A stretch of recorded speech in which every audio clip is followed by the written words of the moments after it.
Okay, so I guess let's get started. First of all, let me know if you can hear me. Otherwise, then we can get started with some CinemaCon chat, and then of course some Azula comic chat. So, seems like it's working. Okay, so let me switch to this. Hello, everyone. So, we will get into the Ashes of the Academy discussion, and I don't think it's going to take that long because we're going to talk about the news from CinemaCon.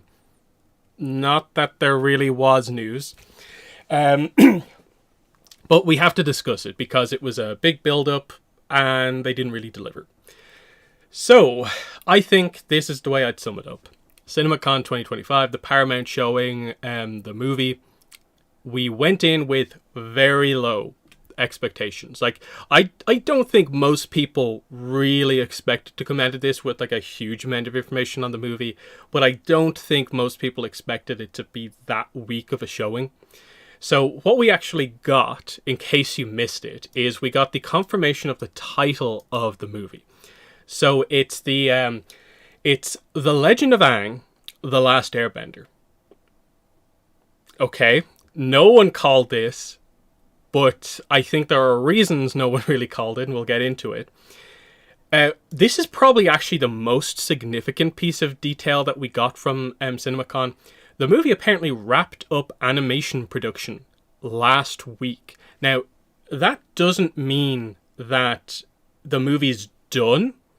That just means that obviously it has completed a very major step in animation with, I guess, just kind of post-production stuff to do. But still, that's huge. And in a way, this is being the case makes their approach to information feel a little bit weird. Like, why didn't they do more when this was the case? They apparently did mention Steven Yeun as being attached to the movie, but unlike last year, where they announced actors and confirmed who they were playing, they didn't say who Steven Yeun was playing this time out. So that's weird. The logo for the movie was shown to the audience, but was not released publicly. So that's a weird one, certainly. If they had the logo, why didn't they release it? I think this is probably the most frustrating part coming out of this, along with just the general lack of information. So yeah, let's talk about the title. Everyone's been like, yeah, it's TLA, because of course you in an acronym you wouldn't put the O in for of, so you drop that. So it is TLA, which is funny, but it's also quite clunky as a title. Now, of course, it is kind of two titles combined. It's, we have our Aang the Last Airbender technically still in here, and then we also have the kind of international name of the original show in Avatar The Legend of Aang. We just don't have Avatar. I think most assume Avatar has been dropped from the title because it's too close to James Cameron's Avatar movie. So they don't want two movies, one coming out in December, one coming out in January, that both are Avatar : something or other. Especially when the James Cameron movie is Avatar: Fire and Ash, and I guess our name, if we went for something more specific, probably would have been Avatar: Lost Realm. And if you asked, I think a lot of people just out of the blue, which franchise is which, you would probably say, well, probably like ATLA, our franchise, would be the Fire and Ash, and the James Cameron one is maybe Lost Realm, like lean in that direction. But yeah, it's a weird one where I think it's functional. It is a functional title from a branding, from a marketing point of view, but it's not an exciting title just from as a fan. Like, this is going to be what the first animated thing for Avatar in so long, like for ATLA in like nearly 20 years is called. That's the kind of issue that I think we have here, is just that it's just two titles mashed together. They clearly are a little bit worried with this about really making it clear which franchise is which. So that's why they're like, okay, everyone knows the legend of name of Avatar. We have to have Last Airbender in there as well. Just put them together. Put the whole thing together. All the words. make it this clear to the point where the title isn't even that good. We'll see where we go from here. The hope would be that, like, if it is maybe a movie trilogy, that, like, movie 2, if it is a follow-up, can have a better title. Maybe we'll just go with Legend of Aang, and then we'll have a different subtitle for movie 2. We don't really know what the situation is, so there's that. So interesting stuff there. Yeah, the movie wrapping up production. This is to a certain degree, I think, a surprise, but it's also a bit of a confidence booster, because I think we were getting into the territory where a lot of us, I think, were feeling that, like, is there a production problem with this movie? Is that why they're not talking about it? So for them to put this out and be like, oh, no, it's on schedule, in that, like, they have 9-10 months to fully finish it from here. But otherwise, in terms of, I suppose, one of the more lengthy parts of the production, the actual animation, they're saying it's done. So that is a positive, certainly. It's nice to know that. This is kind of weird. In that, I don't know, like, what does the chat think? Like, are we all on Steven Yeun is going to be our new Zuko? That's what we're thinking with this. I still maintain that probably is the case coming out of this, even though they didn't confirm it. Why they didn't, I'm not really sure. But it's just very weird that they had actors announced, and they did confirm which characters are playing what last time, but they didn't do it this time, but they did double down that he's involved. Is it just because it leaked, and then Variety, quote-unquote, also exclusively found out that he was involved, but then they doubled down and confirmed it ahead of time? That's just an odd one overall to me. Yeah, the logo not being shown is kind of crazy. In that, like, when will it be shown? That's the real question, I think, coming out of this. It's like, when will we get the proper update? When are we actually going to find out what the situation is here? Let me just open up something here. This is probably a good way to maybe showcase this, if I can find it. Here we go, yeah. Some of you might have seen this.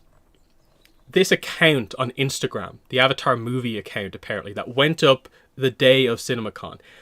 I'm not entirely sure if it absolutely is, like, confirmed to be fully official, but the timing seems kind of notable. And we all felt the day of the panel that, well, this is up.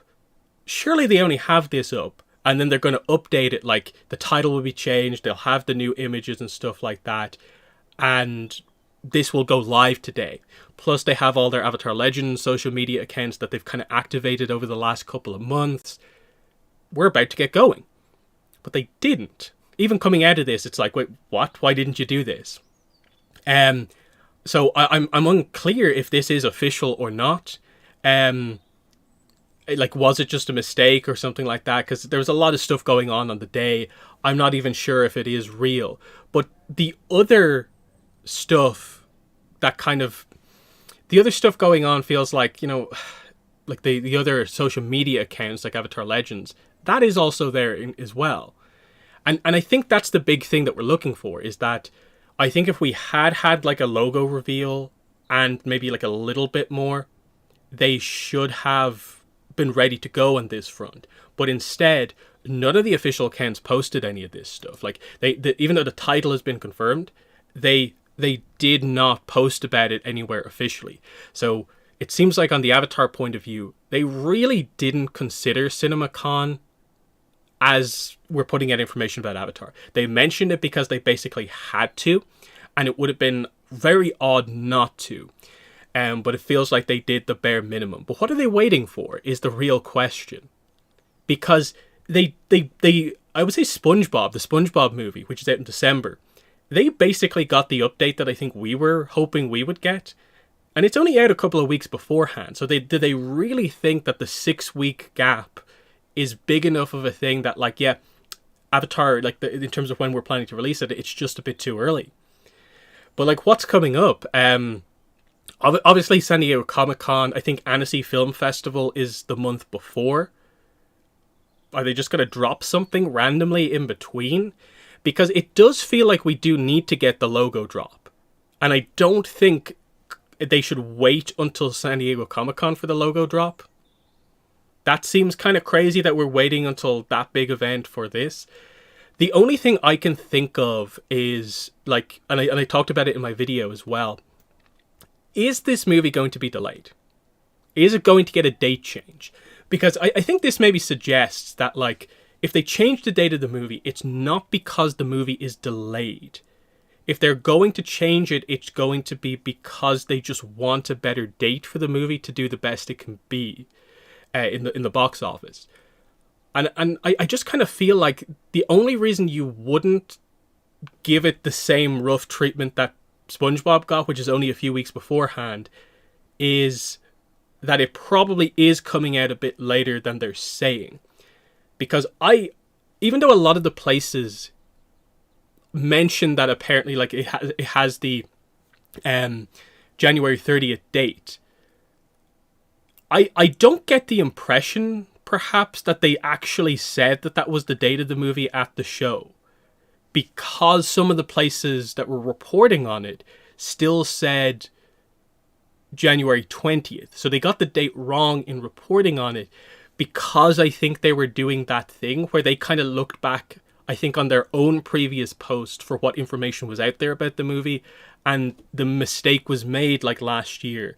January 20th, January 30th, that sort of thing. I'm not really sure what the situation is there. So certainly there is a communication kind of issue overall. Let's see, we aren't hearing anything until New York Comic Con. To address that, I suppose I would want to know, if you think we're not getting news until New York Comic Con, when do you think the movie's releasing? Because if the movie is actually going to release January 30th, I don't think there's any way we're waiting until New York Comic Con for the update. Like, I just don't think even Paramount would wait that long on that. If the movie is delayed by a couple of months, I can potentially actually see a situation where New York Comic Con does become the main place we maybe expect news from, because SDCC is still going to be a little early if we stick to January. We get there and we're still like 6 months to go. And that's still early for them. As I've pointed out many times, I brought up that document that has, like, some of the common release dates for previous movies. They tend to only put out trailers for movies that are like 4 or 5 months beforehand. That's the situation there. New York just feels a little too late. I suppose it could work if they wait really, really late. It could be there, but they have to say something at SDCC.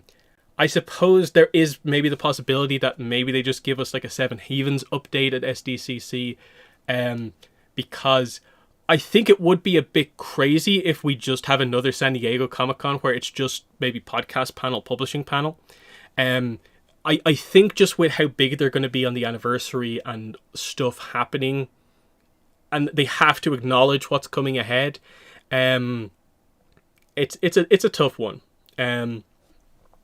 Annecy Film Festival is in June. I forget the exact dates because it's a really long event. I think it's most of June is when that's happening, so it would be the month directly before Comic-Con.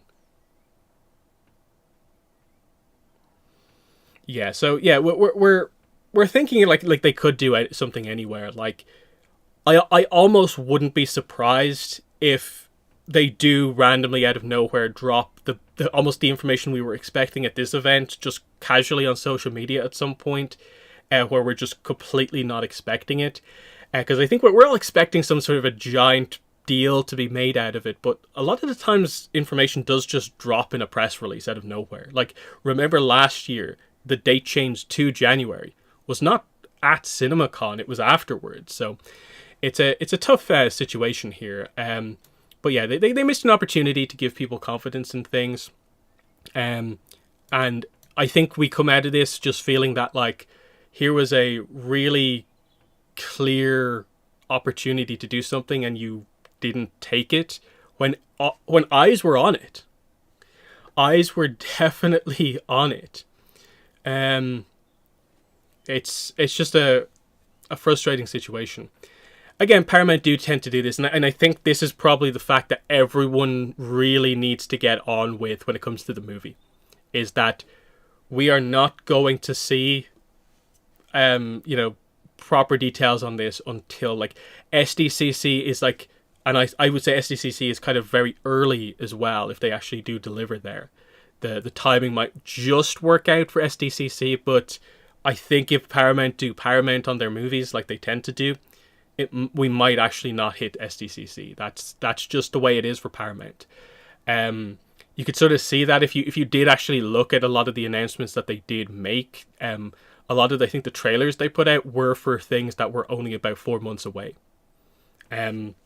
So you have to just keep in mind that that's the case, because I know a lot of people are bringing up the idea that, well, this other company, they announced a movie for 2027.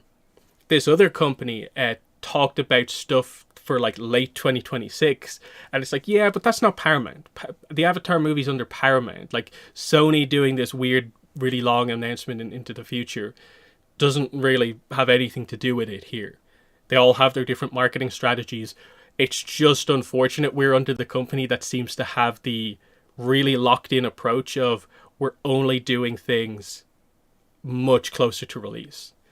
And it's frustrating for us because we wanted stuff years ago. We wanted them to keep us updated the whole way through, but it's become clear we're only going to find out stuff like probably at latest 4 months beforehand. Like, that is the reality about it. New TMNT flopped because no one knew about it, and then they blew the Transformers trailer. I don't really know a lot about the TMNT movie. Transformers definitely is a case where they tonally and just flat out got the detail in that first trailer wrong. Completely. I think they probably know not to do that, but we have to kind of, prepare ourselves, like, because we don't know what way they're going to market this movie because we know so little about it. But it should be pretty simple. Like, they only have to hit really 2 points with this movie. One, it's a super, really nicely animated movie. First ever movie for this franchise doing an animated movie. And two, they just have to hit the nostalgia beat of, like, this show that everyone really likes. We're finally doing a sequel to that. Here's Aang as an adult. And just do it in that way. Really hype up that here are these characters, but now they're older. This is what you always wanted, and we're going to do it there. What they probably need to avoid is maybe leaning into, here's a trailer that features 90% comedy scenes, which was basically what the Transformers 1 trailer was. And I think once they do that and just treat the franchise well, it'll work. And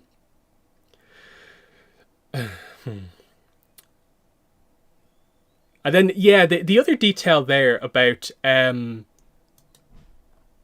whole, it's the gang in their late 20s, early 30s. It turns out that was a previously released piece of information. That didn't come out of this panel. They didn't say that at this panel. That was just something that was said elsewhere.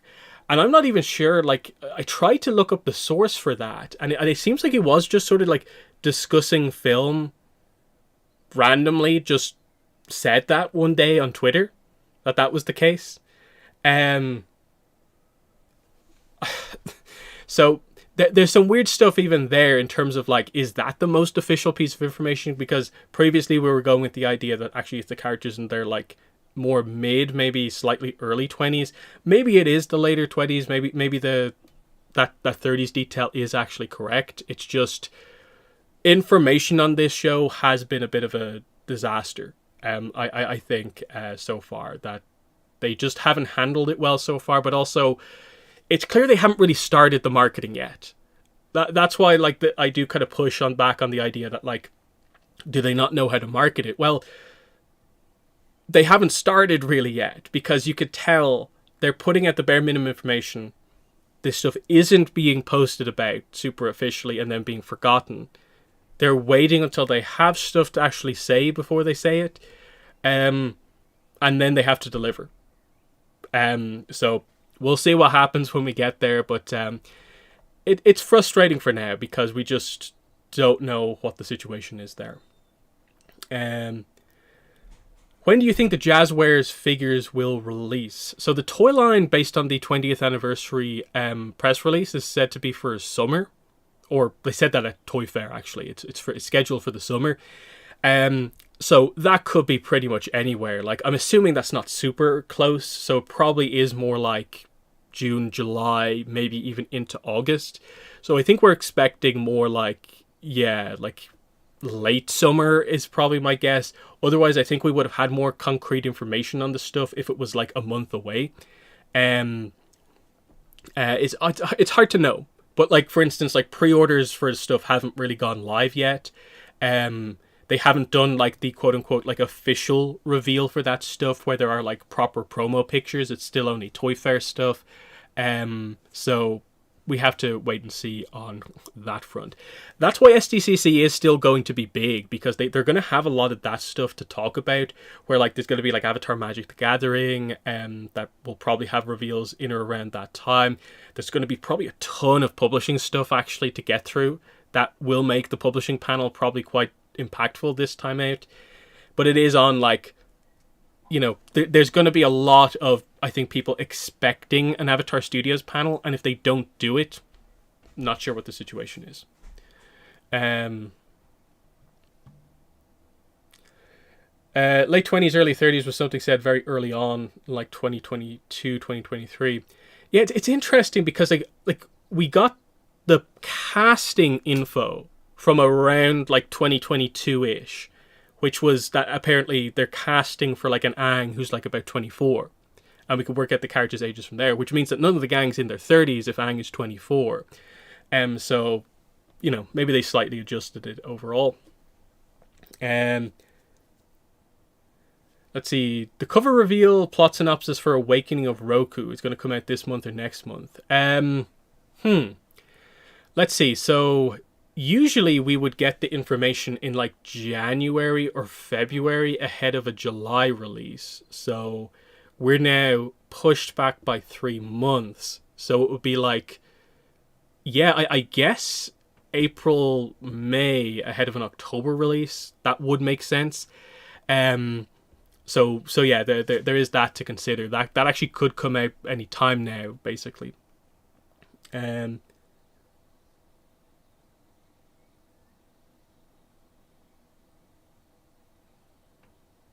But yeah, they were late on the cover for Reckoning of Roku, but we're quite kind of behind on Awakening because like we don't even have a description properly.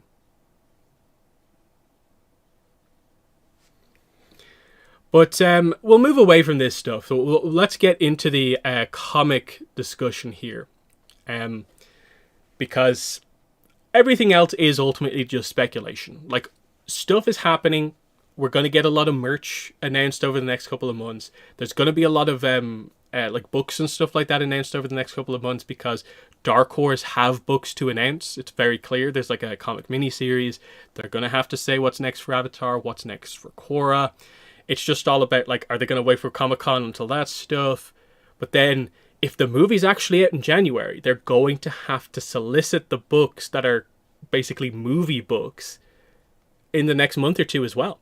Because if you note on like Edelweiss and all the listings and just type in Avatar, a lot of stuff for James Cameron's Avatar movie is going up around now for a December release. So we're up the month afterwards. So it's like, well, they got to get on this. This is why like it's important they actually confirm this stuff like officially, is so that they can actually properly reveal those books in a timely manner, so like they can get the listings and like pre-orders up for that stuff. But let's get into Ashes of the Academy.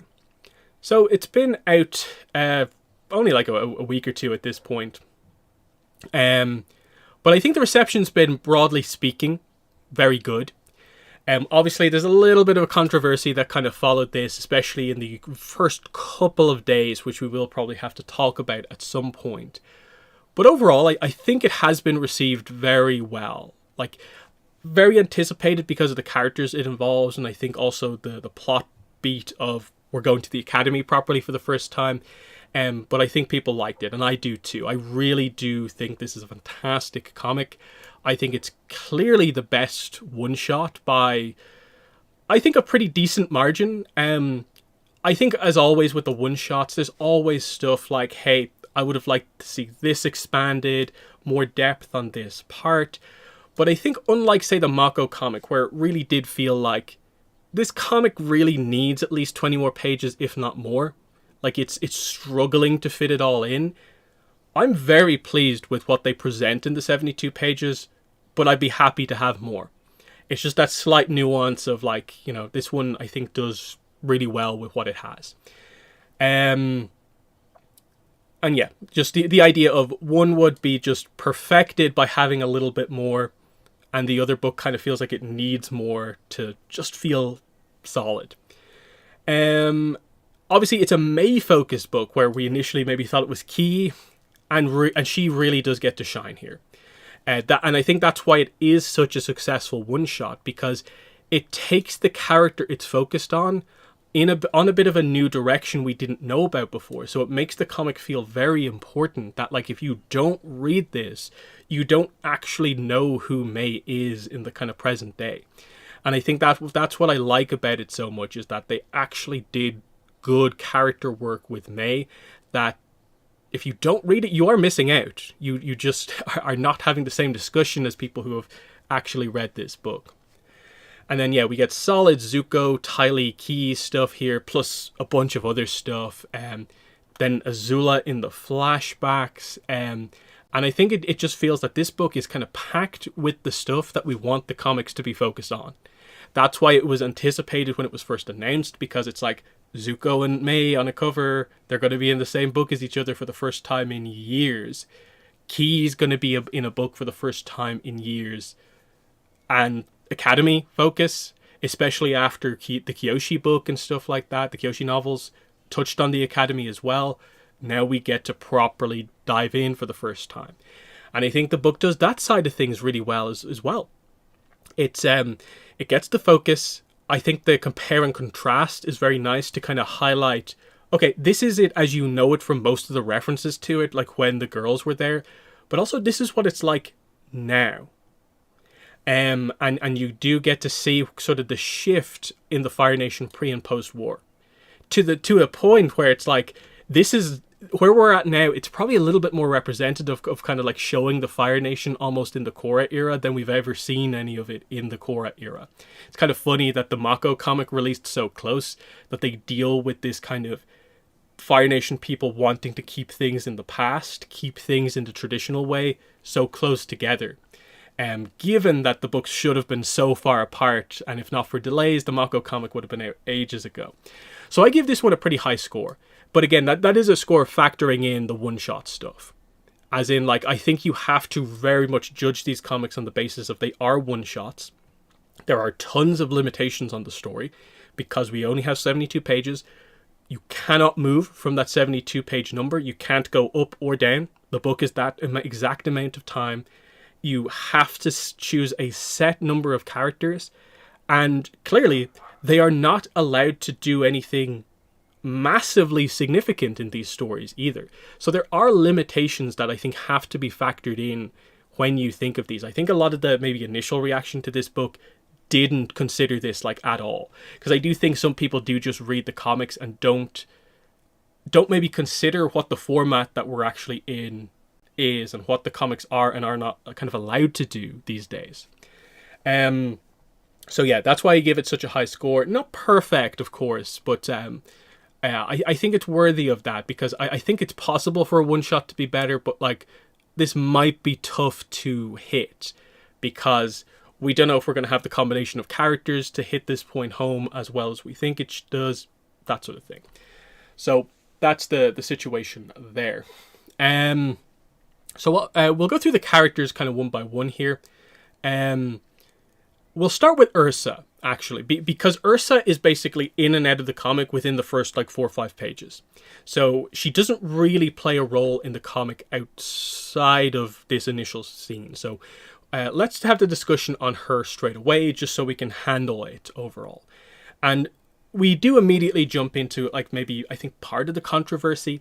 It's not the main part of the controversy but it links into it because we're talking about some of these hardcore Azula fans in the fandom who have a very specific view on the character, and some of the elements in this book that make them lean really heavily in the direction of, for instance, just really disliking Ursa as a character, like basically hating the existence of Ki as a character. And these, I think, are just really strong opinions that like are not factoring in the nuance of the character. So let's get into what Ursa is actually up to in this book. So there's a few screenshots of her key lines here, but to sum it up, the reason she's in the book is because, of course, it's Ki's first day at the academy. This is the entire premise for the book. So it makes sense for Ursa to be here because she's sending her daughter off to school first day at the academy. This is why everything happens. The reason this whole thing happens to May is because it's a new day at the academy, and we're invested in that in particular because Ki's going to the academy. We see that she's worried because she feels the academy was part of what took Azula down the path that she's on now. And this makes sense, of course. Ursa, of course, would be worried that this is a factor in how she felt like she lost Azula. Will the same thing happen here? But of course, we have Zuko here to reassure her that, no, it's different now. The whole point of things now is that I've initiated a bunch of changes in the academy, and I will make sure that this happens, and Ki won't go down that path. They also point out that just Ki is a very different character to Azula, so it's not likely to happen in the first place for other reasons, but in particular we won't let it happen here. And we also get the reflection on, you know, more of this. Like you can see here, I regretted sending Azula here. Now, people are a bit annoyed about it because people point out that, like, oh, why didn't you send her there then? But I think the point here is just that Ursa did not have any power within this relationship. I don't think she had any choice whatsoever in where Azula went to school. I think the second she was discovered to be a firebender, she was destined to go to the Royal Fire Academy. But this is the right thing for Ursa to say. She regrets that Azula went here because it brought out the worst in her. It's exactly as it says. So again, I do think people like overanalyze some of these lines from Ursa with the idea that, you know, some people expect Ursa to be like super mom, like searching for her on some sort of a mission or something like that, when the whole point of Azula at this point of time is that the reason she's not here is because she's not ready to be here. She's not ready to have the big conversation with Ursa. She's not ready to properly join back up with her family and have that redemption arc that we think is maybe happening at some point. Ursa's ready for that conversation. She wants her daughter back in her life. This is the entire reason why this is a Ki-focused situation. Ki is the one going to school. But in the scene with Ursa, she talks about Azula, who's not around, just as much as Ki. So this idea that, like, people say that, you know, Ursa is literally replacing Azula with Ki and has done that exact replacement, doesn't care about, like, Azula. It's not present in the actual material. She's thinking about Azula so much. In nearly all of her comic appearances, she does think about Azula at all times. She wants her back. And it's the same when we'll get into stuff like Zuko. Zuko's allowed to talk casually about Azula in a bad way, while also at the same time, if he was to meet Azula, he would want to have the relationship with her because he said that in previous comics. And some people, again, it's just overreading into some of this stuff here. So this is fine. And it's the same thing here. She acknowledges Key needs to go to the school, be with kids her own age, learn how to firebend properly. But she keeps thinking about Azula on Key's day. When was it that I lost her? Was it when she first showed her firebending skills? And as I started molding her into the kind of child he wanted? Or did I lose her when she first walked through those doors? The way the Fire Nation students were thought to treat each other, I don't want Key dealing with that. That's fine. But you'll have some of these Azula fans saying that this is Ursa deflecting blame like away from herself. And I'm like, whoa, whoa, whoa, whoa, whoa. In this context, what are we blaming Ursa for? Ursa is not responsible for like Azula being this kind of cruel, manipulative character. That's a separate side of the story here. The Ursa and could she have done more kind of aspect, I think is very separate to this, because it does feel a little bit like certain Azula fans are almost deflecting the blame away from Ozai. To not say that Ozai was highly responsible for what actually happened here. And again, for context, this is a direct reference to Azula in the Spirit Temple. What she says here, was it when she first showed her firebending skills and Ozai started molding her into the kind of child he wanted? This is super, super on point. And I'll bring this up from the other document I have here. I forget where on earth I have it, actually. Yeah, this one. It's this moment from Azula in the Spirit Temple. This is directly the moment Ozai informs Ursa that your daughter's a firebender. Tell her how proud you are. He wants her to have the positive reaction, but of course, given the family dynamic, how can Ursa be happy knowing that this is part of the moment that she loses Azula? Obviously, from Azula's side of things, she has a bit of a weird response to this scene where, why doesn't my mom have a happy reaction to me being a firebender? But it's because she's not fully aware of the exact, I suppose, details of Ursa's dynamic within the family. And that's the whole tragedy of this, is that this is a situation where what is the better solution coming out of this? What could actually happen? And so you get this kind of contrast of like the reality versus, in this book, of course, the unreal kind of response of that was never going to happen, which is Ursa being proud of this moment. That is not real. That's what Azula can't have, is the perfect happy family that she wants, because it doesn't represent what the family actually is. And I think this is why this was such a strong moment in the previous Azula book, of course. And it's so cool that it does get referenced here, because it kind of confirms that moment, because the previous book was from Azula's point of view. Now we kind of get Ursa's point of view on that.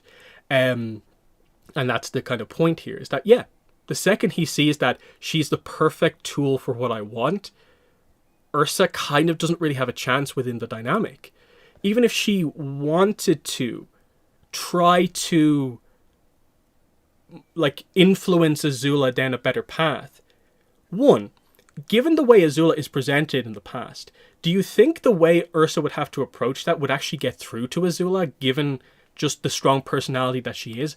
That's one factor. But also two, if she was to actually have an influence on Azula, Ozai would then find out about it just by interacting with Azula, and Ursa would get in trouble, and probably Azula would get in trouble for listening to Ursa. And that's the whole tragedy of this, is that Ozai is the villain over the top of all of this. His control and how he affects things plays a role in this. Sure, Ursa should have maybe tried something maybe more, hence the scene from the where do I have it? Is it at the end of this? Yeah. Hence why like we have this scene, which is the closest we've ever got to the Azula and her mother scene, which is like, obviously this is Ursa with her kind of different face as Noriko saying this, but it has an impact. And I assume Ursa with her memories back is going to say something similar, but the hope is that if she's able to say it to Azula again, there's a maybe different response. Maybe Azula doesn't run away. Maybe she's developed enough to confront this situation here, because it is complicated. Because she does view it as, well, I think I have it written down here somewhat decently in this section. Yeah. It's the idea, like, Ursa is not a bad mother. And Azula's behavior is pretty bad in flashback scenes. And I want to add in as well, this book adds on to that as well. So you get a lot of scenes with Ursa kind of scolding Azula, which Azula has come to believe means her mother thought she was a monster. But Ursa, as a mother, must have been concerned about the level of this bad behavior. Again, remember the stuff that she has to deal with here. This is Azula kind of laughing at the concept that Ozai is going to kill Zuko. Taking kind of joy when Liu Ten dies because it means Ozai will probably go up in the family. Those type of ideas. Like, you kind of need to say something to her in that situation. But ultimately we know she always loved Azula. And Azula does know this because the hallucinations are, of course, of Ursa saying, I love you. So Azula knows that this is true, but there is stuff to be discussed here. Because we have this more from Spirit Temple, I think. This is the big scene from Spirit Temple that kind of factors in. You abandoned me. You weren't there to protect me from Dad. So I became what he wanted, his deadly firebending weapon. I didn't have a choice. And it's the first time Azula's ever really admitted this side of things. Like, this is the truth. The problem is she follows it up with this. If you just let Dad kill Zuko, you could have stayed with me. You would have protected me from him. I wouldn't be this. And there's just something so tragic here because you know this could never have happened. This is the idea of Azula balancing the reality of the tragedy that is her family versus the ideal version of her family. That, unfortunately, just with the way things went, she could never have the mother she wanted, but the person to blame for that is Ozai, not really Ursa herself. And that's the conflict there, because Azula is allowed to have those feelings about, like, feeling that she wanted more from Ursa, but it is also the reality that, like, Ursa was so limited in what she could do within the family. Like, just to save Zuko's life, look at what had to happen in the search. It's all of that stuff. That's all in the place. And that's the situation here, is that, like, even Azula seems to not fully connect the dots that, like, it is Ozai at the heart of this. He made me this, but you should have stopped him from making me this. So you're more to blame, type thing. And it's because she's somewhat defensive of Ozai because he was kind of loyal to her, because he was on her side, even though he never really loved her. And this gets into the whole idea of using people as tools, which is what we're going to talk about kind of as we go through this, of course. So I think this is all fine. This is all perfectly in line with the presentation of Ursa. There is no real issue, I think, with this dialogue as presented in this story. The only issue that I see that people have with this is literally just that they didn't like the direction of Ursa from the search, Smoke and Shadow, and that seems to be the problem over anything that this book does. It's just people's, like, lingering issues that, like, are from, like, 10 years ago from, like, the last comic. And I disagree with those as well, because this is fine. And it is just, I think, that thing with, it gets into, I suppose, stan culture within fandom a little bit, is that sometimes, unfortunately, it might seem counterproductive, but sometimes the stans of specific characters are not the best people to talk about that character with, because they're too lost in the sauce on the character that they can't kind of see them for what they kind of truly are. And I think that kind of happens sometimes with Azula fans, that it's like over focus on the sympathetic side, that they almost forget that she's done bad things. It has to be both.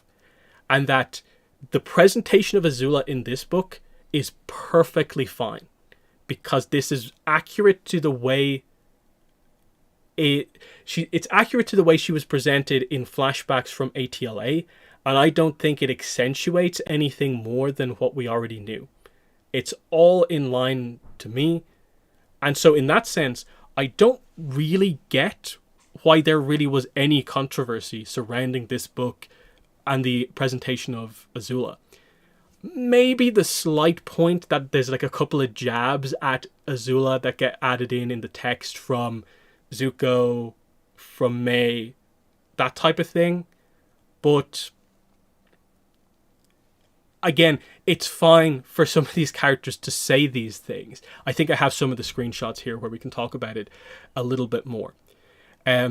So that's Azula, Ursa. We do also get a slight other angle on this, which is, well, she's the one to kind of say that, oh, are you aware that the noble parents are not going to be on board with some of the changes that you've made, because now all of a sudden they're going to have to interact with the commoner, the peasant, basically, parents.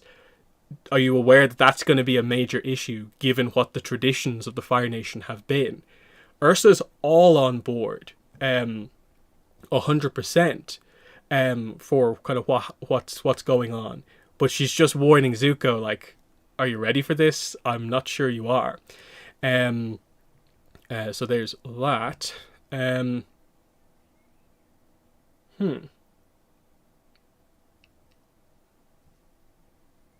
the stream drop out for a second? Anyway, I think it seems to be back. Anyway, so yeah, Ursa, fine. Yeah, and it's fine. She's allowed to still be a mother to Ki while waiting for something to happen with Azula. In the same way that, like, Zuko wants a relationship with his sister, but he's not the one out searching for her at all times. That's what Ty Lee is doing. And Ty Lee has come close a few times, but Ty Lee has not been able to capture Azula and kind of bring her back home or whatever. That's what they're presenting so far. Azula is the one not ready for the dynamic with Ursa, not Ursa. And her talking about Azula so much is telling. Let's get into Ki next. Another character who seems to be controversial from certain Azula fans just for existing as the other daughter of Ursa, Zuko's other sister, that she does get kind of placed in that position of, like, is she the quote-unquote replacement? Now, very clearly not. It's just an addition, it's not a replacement. Ki is a very different character to Azula. There are some similarities. There is a bit of compare and contrast between the two that is somewhat interesting. But I do think the thing that I think a lot of people maybe don't consider is that one of the most interesting dynamics is Ki interacting with Azula. And this book sets up that a little bit, that Ki is interested in her sister. She wants to know why she does things the way she does things. And I'm super eager for that, because Azula, you would think, would have the "this is my replacement" reaction. And she did literally the second she found out about Ki back in the search. But since then, we have not really seen Azula comment on her sister. She kidnapped her, of course, as part of the Smoke and Shadow plot with all the other kids. But very noticeably, and I guess the takeaway from this book as well, is that ultimately the two of them didn't really interact during that incident. So Azula avoided what you might think is the very obvious situation of trying to maybe mess with Ki's head, manipulate her, or do something like that. No, she specifically didn't do anything. And so this is a bit of a mystery kind of dynamic that I'm excited to kind of get around to at some point. But otherwise in this book, which again, it's Ki's first appearance in a comic in nearly 10 years. Like, I think it's 9 years, because that's when the end of Smoke and Shadow happened.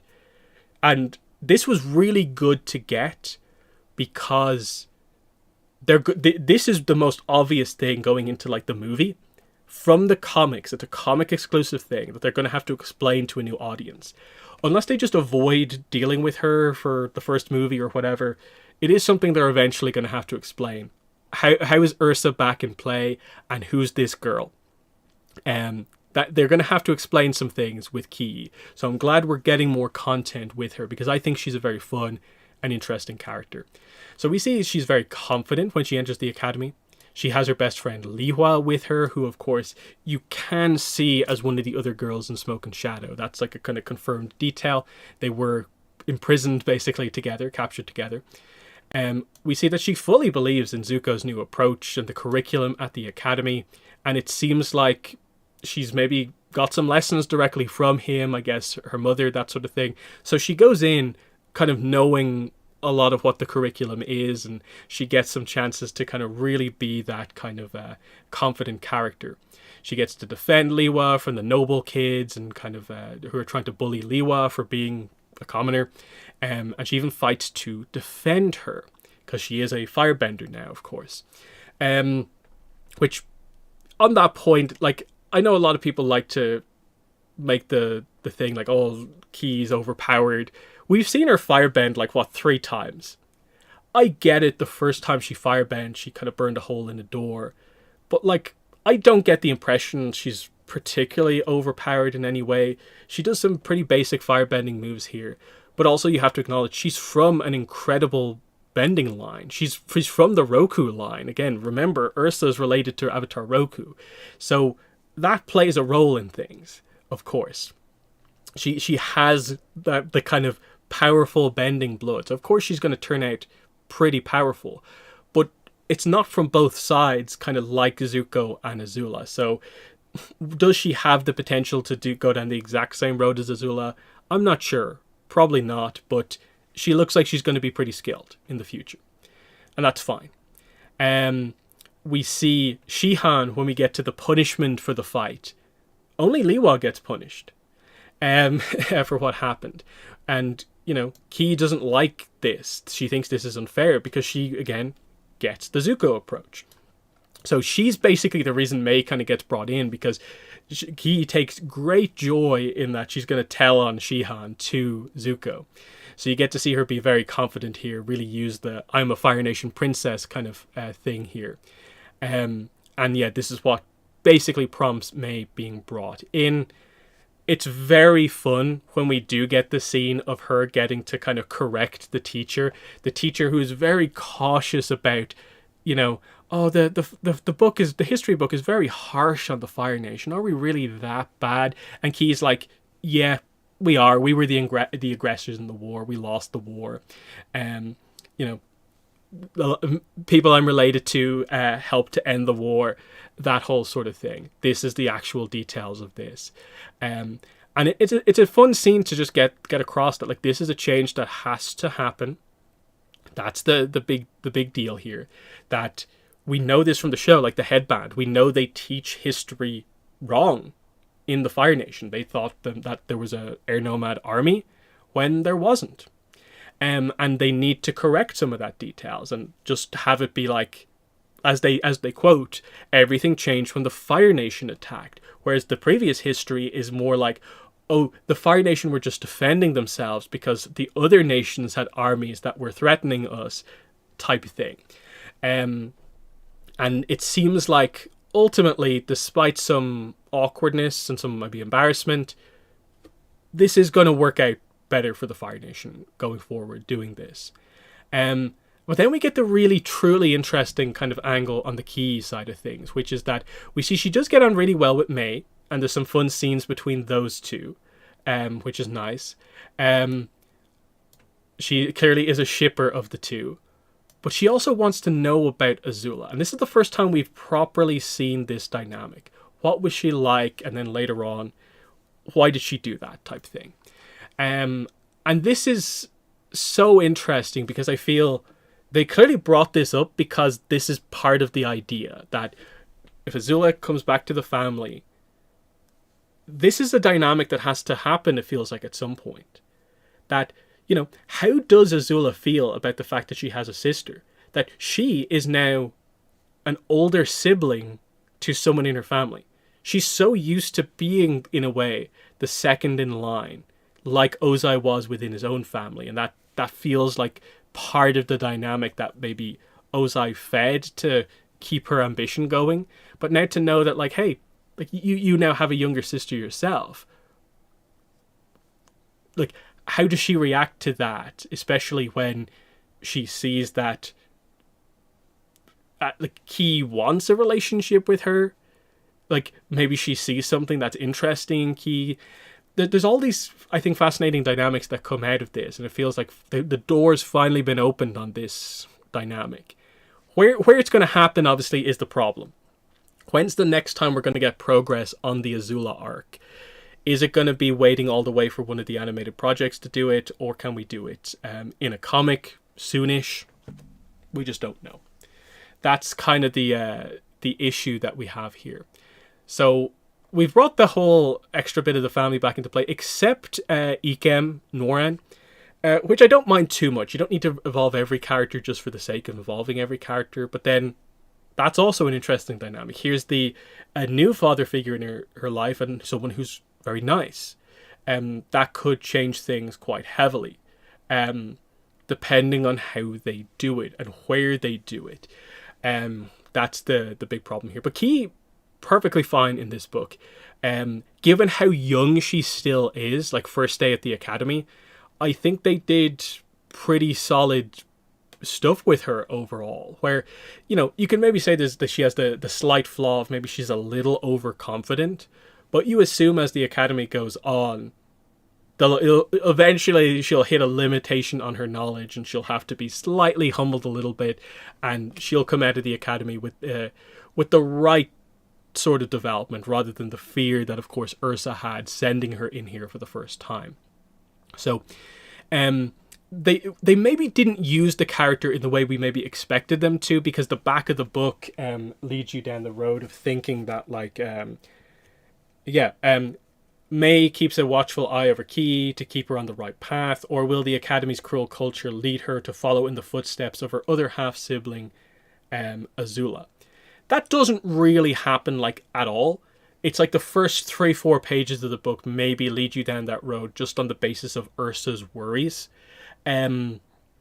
But otherwise, that's not really what the book is kind of about. It's just about changing the Fire Nation. And what Zuko says about Key is ultimately correct. That, she's not like Azula, so she's not going to go down that path. I considered maybe for a second early on in the book, like, might they go down the path of, because she wins the fight and is quite powerful, does maybe Shihan consider, like, this is the new up-and-comer at the Academy. I'm going to try and take her under my wing and push her in the direction of the traits that Azula kind of embodies. Maybe if the book was longer and involved a bit more, that might have been the direction they went in. But ultimately, I think with how young the character is, they didn't want to go in that direction. They're not trying to actually make you think, like, Key could become the next Azula. So I'm kind of glad they avoided that plot point here. Instead, it's just, this is what the change in the Fire Nation culture will do, where, like, he's going to have a good upbringing, in contrast to what Azula had. So that's key there. Which brings us to May. Because obviously that most of that stuff was ultimately separate. Of course, May interacts with Key quite a bit in the book, but this is where the rest of the book kind of comes into play. About a quarter of the way into the book, May gets introduced, and she fully does take over the main character role in the book. And in my mind, it's really strong. It's really, really good. So yeah, she gets to shine really brightly in this book. I think they did everything they needed with her in this one to just... great use of the one-shot to take the character into a new position, showing us how she met Azula in the past and how she's now returning to the Academy as a teacher to change things, that she has this path into the future now. She is a much more fleshed out character than she was from the show.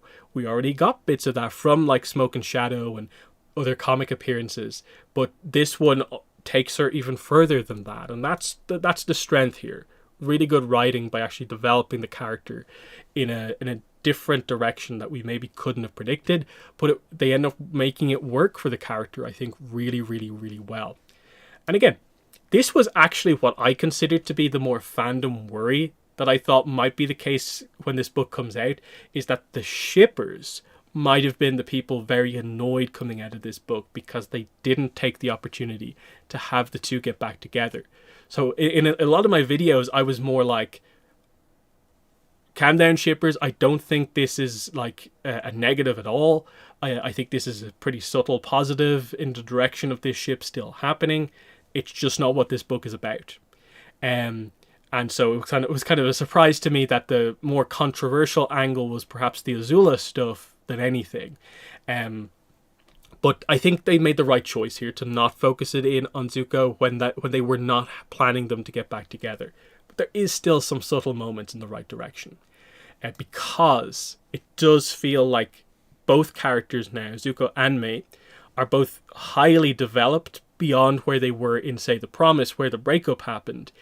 And it feels like the stage is now set for kind of a reunion to happen whenever. Where maybe we were just missing a bit of Mai development after Smoke and Shadow to get us to this point again. So that's pretty strong. So let's get into some stuff from the book here. So we get a very fun scene with Mai's opening scene in the book as Zuko kind of, in a way, breaks the news to her that he has already suggested her for this position. He's already basically confirmed that she's going to be joining the academy as a teacher.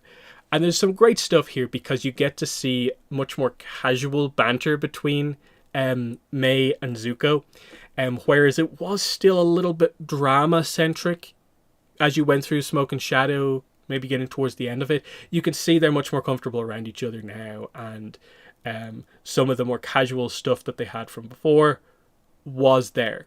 It is kind of back now. But I also like Michi, Mai's mother, in this scene because it highlights how well she knows her daughter.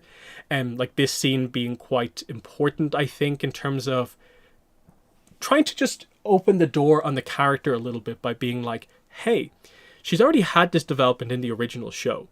The big scene, her big scene in ATLA, I love Zuko more than I fear you, expressing herself like really strongly in a massive way, that highlighting that she does have those strong feelings beneath the gloomy kind of girl, quote unquote, act or kind of shield she puts up most of the time. It's still part of who she is, of course, but there's more there that we've gotten glimpses of. And then this is the book where we kind of really show like, and this is what she's like when she kind of keeps the kind of gloomy kind of stuff down for much longer. And you see someone who's much more open to expressing themselves. That sort of thing. So yeah, this is fun. Even this is kind of fun where you see that she really doesn't like the approach in the Fire Nation of it's all about the family that you're from. And they link this into the flashback, of course, with the idea that the second her first day at the academy, her father basically told her, make friends with people from good families. Azula's over there. And so, of course, in the present day, she still hates the idea that she can get ahead just because she's from a noble family. That's not what the Fire Nation is about, but Zuko had to do it to kind of slip Mai into the academy because she is from a good noble family, of course. So this whole scene, I think, is very fun. In addition to like the clear idea that Zuko thinks this would be good for Mai, but also her mother thinks this would be good for Mai too.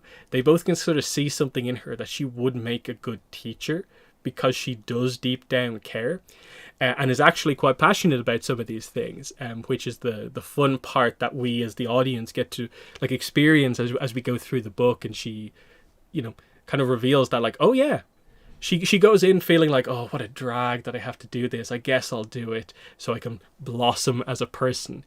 But then you see the second like she gets into those like discussions with Shihan, she's invested in this completely. Because she wants to change things from the way it was before. And then yeah, like people are pointing that out there, that there's been some criticism at maybe the characterization of Mai, because in a way, to a certain degree, where has perhaps this I don't like the traditions of the Fire Nation angle on her character came from? because she says stuff like, to Zuko, you're betraying your country. But I think a lot of it's there in the original portrayal of May, which is that, you know, she hates and finds it very boring just going around the place, basically following her father's career. She finds it incredibly boring. She's not invested in it ultimately because she has had to contain herself and become this person who doesn't express herself much to make sure he gets ahead in his career. And because of that, she never really expresses herself in both ways, both in terms of loyalty to the Fire Nation, but also in terms of maybe rebellion in a way against the Fire Nation. That's why the flashback here is interesting in the subtle little moments that it kind of gives us, showing that she's always considered some of this stuff and doesn't like some of these things. And they're able to do this with this character because she literally does have a whole side to herself that we don't see very often. And they're kind of showing kind of more of that here. That is, as you go through the show, within the group with Azula, who's the least invested one at all times? Who puts in the least amount of effort in these big battles? It's May. In like the drill, for instance, like she doesn't get involved because she's mostly here and mostly joined up with Azula to get away from the boring stuff with her father and her family that was going on. She mostly thought that that would be more fun and exciting than what was going on with the rest of her life. But when it really came down to it, we see that the things she's passionate about and loves kind of ended up coming first for her. So I think it's all like roughly there. I don't take this as like this is just a complete left field take on the character as well. Plus, yeah, Fire Nation propaganda. Everyone was given it. But I think they do a decent job of kind of highlighting that like May was always a little bit detached from the intense loyalty kind of angle on things as well. So I think they do a very good job there as well. Then we get into the opening days of her being a teacher, which we get to see awkward May introducing herself and how she quickly gets down to like the sort of teacher she wants to be. How does she actually want to go about approaching this and doing things differently? And we see that she gets the opportunity with the Beetle here to describe just something unique that happened in the class to them, and they're invested in it overall. And as well, like you get the kind of the symbolic explanation to a certain degree. It's explaining details about the life of this bug, but it's also describing like herself, that she's been quote unquote underground, the time she always had to keep herself kind of bottled up, kind of repressing her kind of feelings. And it's now in this kind of new era that she kind of finally gets to come out and be herself, which is a really kind of perfect kind of description of kind of like May's arc to a certain degree here. It's really kind of good in that way. This is her Zuko here moment. Which is and this is the thing, like they're really highlighting here that like, yeah, this initial teaching position feels like, really, May as a teacher, is that going to work given what she's typically like? And it is really awkward, but then you see that she has all this stuff kind of going on here. She knows all of this stuff, and I think they do a decent job of kind of maybe describing that, because we know from certain scenes and stuff like that she always tends to almost be like by herself, like reading over here. We get the scene in this book where before Azula comes up to find her, she's just reading up in that kind of attic room. And so you get the idea that she probably just did a lot of her own kind of solo interest kind of research in these moments, and that's kind of cool to get as well. Then we get into like the passion coming out. So okay, she gets the class on her side by having a fun lesson. They go outdoors. Shihan doesn't end up liking that because the first day's lesson was about bugs and insects versus what it's meant to be about, which apparently is like war and politics. And so we get this really strong initial, May pushback of, oh yeah, I remember us being fed all that stuff. A generation of kids told it was our right to dominate the world and attack our neighbors if they didn't give us what we wanted. And then the big thing that she realized multiple times. But where did that get us? We lost the war. If we were so amazing, if this was our destiny, would we not have won the war? But we didn't. We lost in the end. And it's the ultimate kind of proof that this approach didn't work. It was wrong. There's not really much of a counter to it. And May, you can tell, kind of agrees with it ultimately. So she's going to teach the kids to love bugs, not war, because that's the future of the Fire Nation that makes sense to her. That this is the education that she probably should have had here, was just like, yeah, did they need it to be that focused on what was going on? And you could see that kind of, especially wartime Fire Nation, was just way too focused down those paths. So really kind of a good initial kind of one of just like, again, keep in mind, over the course of one day, May goes from this to just full on like, yeah, I'm going to do my lessons the way I want to. Please move away. This is the way I'm doing things. And May really does get to be quite strong and confident in these scenes, which is, I think, just really, really good to see. And that shows the development quite strongly. So yeah, this then brings us into the kind of the next kind of, key May scene and the whole, why would she treat me like that? But also, this is in response to, what was my sister like? What was Azula like? And her answer is, she was terrifying and cruel, but also I couldn't help but want to be around her because she made me feel like I mattered. And I think some people are a little bit annoyed that this comic, in the flashback, didn't overly focus on showing the actual friendship that's there between these characters. But I think they do it in subtle moments like this. They highlight that it's not just the characters looking back and thinking of Azula as only the bad character. That she does have traits that did truly draw people towards them. That there is a relationship here based on what May says in a few panels' time. So there's this side of things as well, which is that there's the obvious terrifying and cruel. But there was something about her that kept May there, despite all of that. Why would she treat me like that? I'm her sister. And this is a big one for May, I think, who often can be quite critical of Azula when she talks about her. But she says, I don't know, Key. I'm not sure that Azula knows either. That's huge. In terms of, like, you wanting a lot of the characters to ultimately be able to give Azula a chance in the future, if she maybe does redeem herself. Well, there's the door opened for May.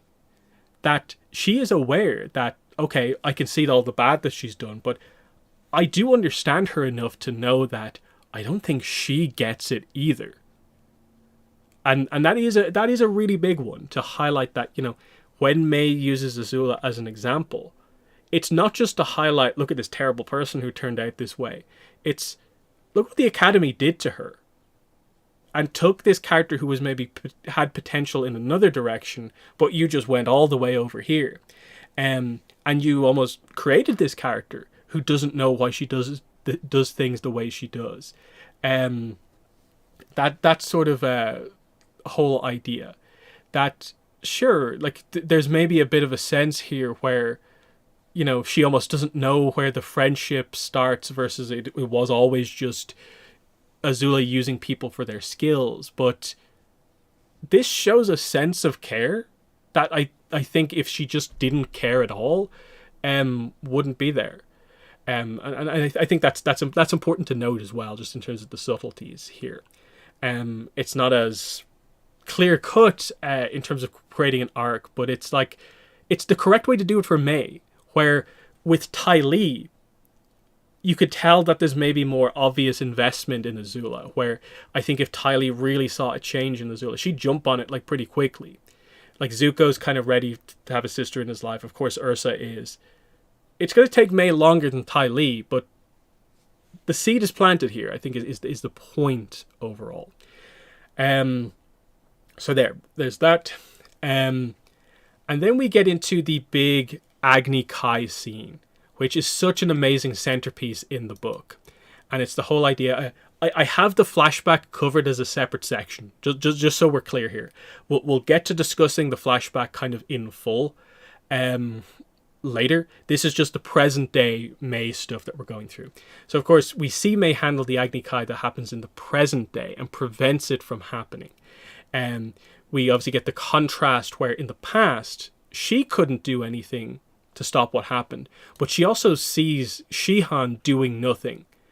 But the point in the book is, of course, that May is now in the Shihan position, the second kind of quote-unquote in command almost in the school, just below the headmistress. And she steps up when Shihan didn't, to kind of show the way, to show how things have changed. And that's what's the super strong scene in the book. So she prevents the squabble from escalating into a full-on Agni Kai, despite Shihan trying to make the Agni Kai happen. And then we get this incredible scene. I don't have it all here just because I didn't want to screenshot absolutely every section of the book.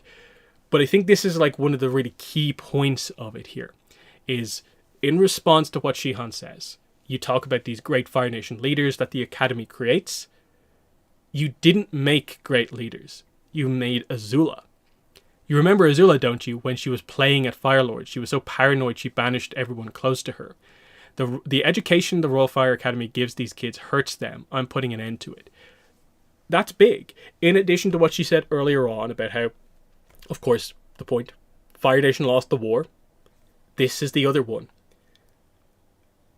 Azula represents everything the Academy wants. She has all of the traits that they want. The highest of noble birth, in that she's from the royal family. She fully agrees with the philosophy within the Academy of not trusting the people around you, using people as tools, and be ready to kind of dominate or undermine the people around you. But then, this is the killer point from May. When Azula finally got the big role, she became the leader of the Fire Nation. What happened? Was she a great leader? No. This is the winning point, and this is why it is such a perfect scene, because Azula is used perfectly by May as an example here, because it's not just Azula bad, it's you made Azula that way. And with the point from earlier on in the book with Ursa, it's like you were a factor in having Azula be this person who was not at all like balanced as an individual. She represented these traits, but these traits almost alone. You didn't help her. And these things taken to an extreme, that great leader was now a paranoid leader who didn't have anyone there around them when they kind of needed them. And because of the way you'd set her up, this was always going to be the case.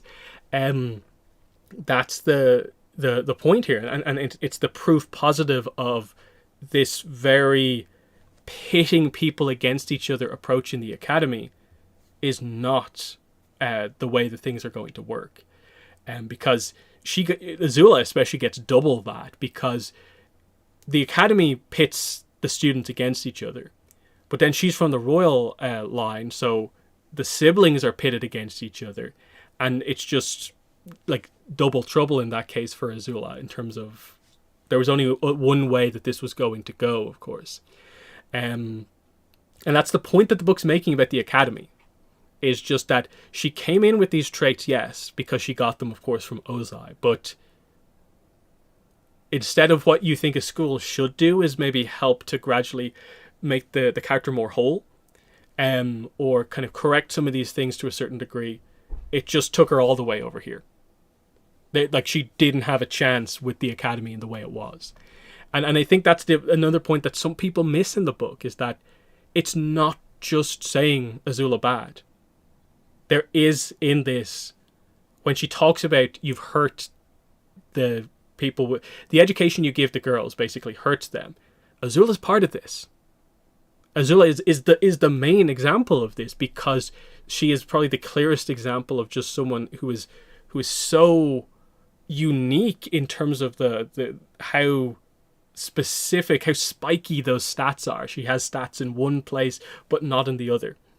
And you can see that from so clearly from, where do I have this actually? In my Azula document. Yeah, this scene where you see the other side of Azula. You see the traits that she just doesn't have because she never learned them at the academy or anywhere else because of the way she kind of grew up. How absolutely awkward to like an insane degree she is when she tries to act normally and not do her usual thing. That's why the beach is such an important, I think, episode for Azula, because you do get to see who she is kind of like deep down when she turns off a lot of the kind of other stuff. And you see that like, oh wow, like she really didn't learn any of this stuff like at all because she was turned into such a specific kind of weapon leader, kind of that sort of thing. But yeah, that's the whole point here. May's big example of Azula to show the failure of the academy. And that's such a strong writing decision in my mind to do that. Because Azula kind of never appears in the present day of the book. She appears in the flashbacks, but looms large to a certain degree over the entire book, which is so interesting. So yeah, this is of course the control through fear that Azula has, and we get to see that, and we'll cover that more in the flashback, of course. Of course, we see that she's very happy when she does actually get through to Shihan with what she says to her, and it's that resolution. May gets through to Shihan enough, is passionate enough that she actually convinces someone who has pretty staunch, locked-in views on tradition, and gets them to change and realize there's a better way. And this is the ultimate resolution to like the academy plot in the book. Zuko was correct to bring May in because May resolved the issue. We do then get to see Ty Lee and Zuko come in to kind of check up on her. We get the small argument. We'll talk about the relationship stuff in a second when we get to the Zuko section of this document. But they're able to quickly get past that argument, and Ty Lee loves that they were able to communicate so strongly. Here's the big controversial scene that caused a bit of a stir, and that caused Faith Erin Hicks, the writer, to put out a statement about it, that no, she was in fact not talking about the actual, in real life, Azula fans when she wrote this scene. Crazy that a statement had to be put out, but the second people honestly started putting the opinion online that a writer had taken a shot at fans in the book, she had to respond to that, because you can't let that just go unchecked. Like, just from her view within the fan base, just her as a professional working on Avatar, you have to respond to that. And it was so unfortunate that she did have to respond to it, and it kind of makes it like 2 books in a row where the creators have had to come out and kind of calm the fandom down over something that was such a non-event. Like, in context, this is such a clear-cut scene when May throws the book at the Dai Li agent. It's like, literally, the guy is going on about... Let me get the exact dialogue here, just to give you full context for this. The reason she calls the Dai Li agent an Azula fan is because what he says prior to this is this. Zuko's like, you're working for Azula. We're waiting for her return. She'll reward those who were loyal and punish those who betrayed her. Zuko responds to that, and then May's just like, book to the face, another Azula fan for the garbage heap. She's mocking the Dai Li agent for his sort of zealotry of this person he views as being an amazing leader. But of course, we know May's opinion on Azula is that that didn't work out. She's not the ideal leader anyone should be looking up to. So it's not an Azula loyalist, it's just an Azula fan. Because you don't actually get that she is not this amazing leader that you should be kind of lying in wait for years, that sort of thing. it's pretty clear cut when you just read the panels one after the other what it is. So I don't really understand where people got this idea from, that this is made talking about actual fans. Like, look, there was no way the writer was actually going to write that scene into a book. There was no way Avatar Studios were going to let that go through approvals and keep it in the book. There's no benefit to them insulting fans. That's never a good approach to take about it at all. This is May, who has reason to dislike people who are overly loyal to Azula, mocking someone for being excessive in their love of Azula as a leader. Like, it's so blatantly obvious what it is. I do think her statement when she put it out mostly resolved the issue, thankfully. I do think a bunch of people, when they saw her statement, kind of realized they maybe went off on one a bit too crazy and kind of pulled back a bit. That I haven't, I think, since a day or two after the statement came out, seen too much of the kind of crazy reaction that prompted the response, because I think people realized that part of it was, one, this just going around on its own, no context, and a lot of people who hadn't even read the book yet kind of just reacting to this panel on its own, and Azula fans just kind of telling each other that this is what it is. And it just created this whole situation where it's like release day for the book and a screenshot has got out of control. And it's just, why do we jump to assume the worst in the creators? That's the kind of problem. A similar thing to explain the thing that happened on the Mako comic. It seems like some Korosami fans got a little bit crazy about, like, why weren't they in the book more? Are you against Korosami or something like that to the artist?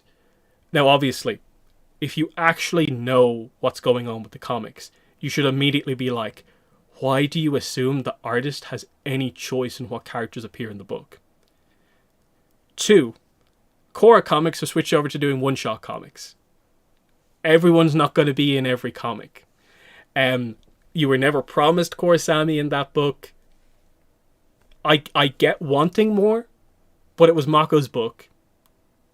There's time in future comics to get more of that. And that's the sort of stuff that just needs to calm it down a little bit. Just, like, I don't think I've ever read an Avatar comic and got so angry that I'm complaining at the creators. When I put out my reviews and stuff like that, I never tag the creators. I never direct my videos towards the creators, because I don't think it's my place. If they want to search out reviews, it's there. And I think, like, Alex Monick actually watched my early review for the Mako comic, and that was cool. But I didn't send it to her. And it's that sort of thing of just, like, I keep that kind of almost distance from the creators, in terms of, like, every so often when a book releases, I'll be like, it was a good book. Like, well done. Like, it was a good book. But I don't feel like I have to say more than that to them. Like, I don't think it's reading the room properly online to go into comments made by the creators and be like, why did you do this writing decision? What were you thinking there? It's just like, really? Are we doing that? And this is why, we wish maybe there was a bit of a stronger relationship with the creators, and that maybe there was an avenue for us to ask certain questions. But also, there is a sense for, like, unfortunately, I think we're just in a tough spot here where I don't think a lot of the creators would be super comfortable with that. Just answering questions directly from the fan base. Like, there's a reason I think Mike and Brian, for instance, like, never do that sort of stuff anymore. It's not that they don't care about fans, but you know, the second you do something like that and open that stuff up in that way, sometimes the bad elements of the fandom will kind of come out. Um, it's just one of those things where I hope just a few people maybe just kind of calm down and realize that, like, oh, sometimes when you say a criticism online, you maybe just have to read it back and see, like, are you saying something that's maybe a little bit too personal about the creative team? And so when you say that this panel is talking about me as a fan, that is an accusation leveled at the creator, that they're not acting in a professional way. They have written a shot at fans into an official book, and that affects, of course, them as a fan, but also them as a professional. And it's just like that little bit of like, we just need to be a bit better about that sort of thing. And obviously, my approach has for years been just to be as reasonable as possible with these things. Even when I do my reviews, I never put crazy stuff in the title or in the thumbnail. I'm just like, here's the review. I will give you my thoughts on the comic. Here are my non-spoiler thoughts. Here are my spoiler thoughts. I am going to go through this step by step and talk about it. It's not that I don't have like emotions about the comic, because some of this stuff is fantastic, but it's just like, hey, it's a comic, it's fun, we're in the fandom. New release, one of the few new releases that we get each year, though we're going to have a few more releases this year. Let's have fun with it. But sometimes you go online after a new release happens and it's like, do Avatar fans like Avatar? Sometimes that happens with things. And it makes me a little bit worried going forward about, like, you know, the movie. Is that going to get a decent reception? We've already seen certain Korra fans feel a little bit negative about the way the Seven Havens is being set up. It's just, you know, negativity in fandom, I think, for the last few years has been a big thing. I hope Avatar doesn't go too far down that path. But we'll move on. There's other stuff to talk about here. The end scene. So Ty Lee, of course, enters the book in an interesting point, because Ty Lee is in the flashback, but she's not a focus of the flashback.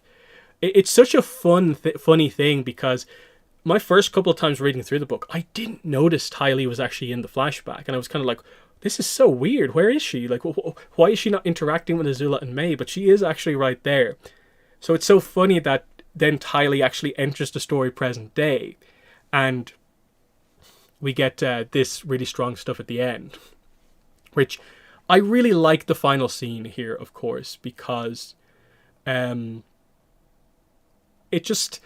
fun, because they do highlight the point made early on in the book, is that, like, Michi was a little bit worried that, like, you know, okay, you're here in the flower shop, but is this your path? What will lead you to kind of blossom into the future? Ty Lee has found her path as a Kyoshi warrior. And here is May has found her path. She does like being a teacher. And Ty Lee can see that in her. So you get this kind of embarrassed, kind of little bit of a blush scene here. And that shows you kind of the whole situation here. The fact that May has this reaction to, like, oh, I actually really do like being a teacher, is huge. So that's the whole kind of point there with that. And she was worried that she kind of had left her behind, which is a fun dynamic as well. But May was just happy that Ty Lee had found her path. So they hug. And again, they kind of close with this idea of, like, this was the real, true friendship that did come out of the academy.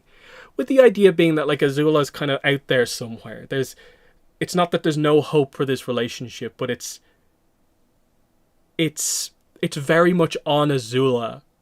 What will Azula do going forward to get back in these characters' lives? To show if the trio truly was a trio when it comes to a true friendship.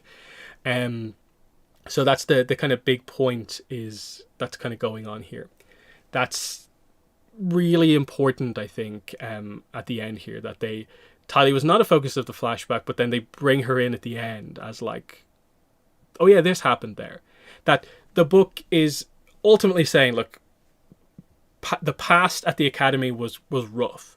May says she had to survive her time there, which is actually interesting because that's borderline what Rangi thinks about her time at the academy as well. She basically is like, yeah, I was so happy to get out of there.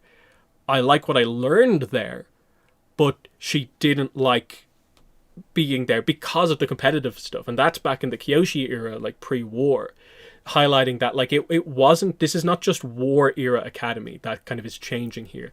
This is kind of the Fire Nation itself as well changing, because obviously in the Kyoshi stuff, they more present the idea that it was Agni Kai's for the headmistress position. But here, they're also saying that actually Agni Kai's happened in the school as well. And you kind of wonder, like, was that something that maybe happened, was a development because of the war era, that they came into the school, or was that always a possibility ultimately? Still, it's cool. It would have been maybe cool if they had found the right spot to put in a Kyoshi reference back to Rangi or Heiran. But I think they made the right choice to keep it focused and not maybe distract that, and it might need a bit more of an explanation if you haven't read the novels. But it's there as a connection to make if you want. There's that. And we get into Zuko. Zuko is not in the book that much, but I think he has some great moments, because what you see here is his growth in the comics, I think, really gets highlighted here in a big way. If you go back and read the comic where Zuko is struggling with being a leader, struggling with this new kind of stage of things, that like it was almost, he was in the right position and the right headspace to end the war, but it took a while for him to get what he needed to be as a leader. That's kind of what the promise was about, and going through everything that we went through in Smoke and Shadow and so on. Here, it's so great to see that he's just the leader of the Fire Nation. Here he is making a big change in like the education system. He's kind of facilitating it, kind of seeing it through. And when something goes wrong, he's like, I'll get May. I think May's going to be really good for this. I'll put someone I trust in charge of this situation, and that will fix it. And it works.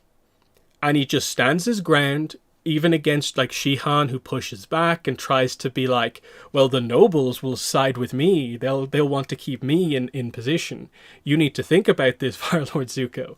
But no, he just stands his ground here. And that's huge, because the big thing from like the promise was that he didn't trust himself to make the right decisions. But here, he just does it. And he doesn't really need the reassurance of other characters, and that he's the one reassuring Ursa at the start of this. So that's fantastic.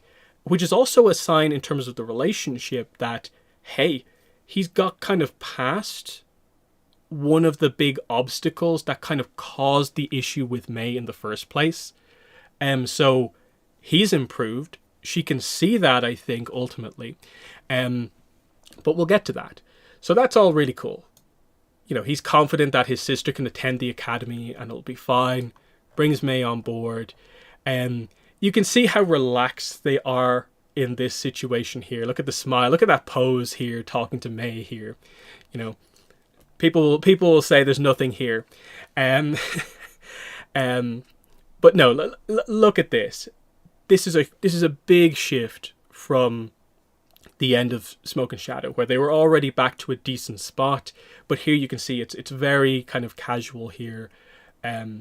It's just that not that much time has passed, of course, because all the comics basically are still set in the same year.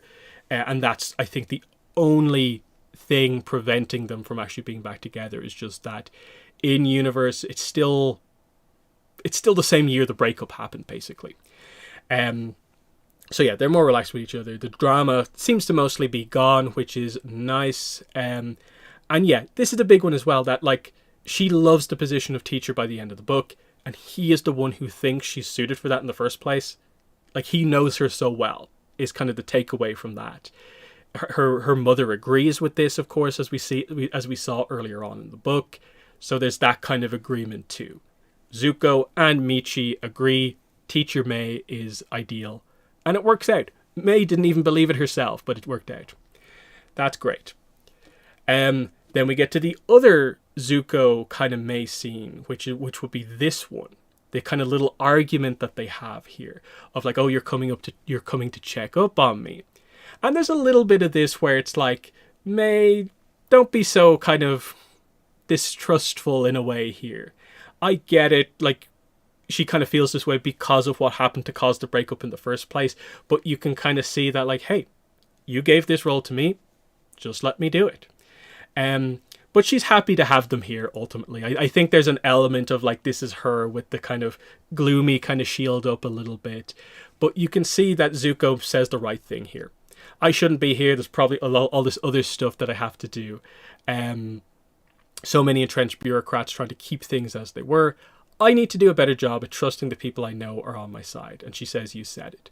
And there it is right there. The core issue behind basically why the breakup happened. And Zuko's acknowledged it. He's already better. He's still trying to be better. But in this case, he kind of was here just like, hey, I'm bringing Ty Lee over to see you. She's not aware of where you were. I've come along. And there's kind of the acceptance here that, like, yeah, I'm the Fire Lord. I probably shouldn't have taken the time off to come here as well. But, you know, I want to see you. You know, there's that element of it as well. And Ty Lee clearly ships the two of them as well. That was beautiful. Resolving an argument without knives or firebending. I'm so proud of you too. And then she gives him the tour. She doesn't demand Zuko leave. She still gives him the tour. Like, okay, you're here. Let's go on with it. And I think this scene probably is the one that probably shows that May probably just needs a little bit more time. Because I think, do I have it here? I have a little bit on it here. When he comes to Ty Lee to check up, we see a small disagreement. You know, they handle it well. Zuko obviously shows how much he's grown. He's still trying to be better, but he's more confident. Like, that is good development just to show in one book. And it all stems from the previous comics, like, and how strong the writing was in Zuko for Zuko and everything that happened. Because, you know, people criticize Gene Yang for some of those earlier comics, but I'm like, I love how brave Gene Yang was with so many of those arcs, taking these characters in those directions where, like, no, they're not fully developed. Zuko still has more to go. All these characters still have more to go because they're used to being kind of rebels fighting the war against the Fire Nation.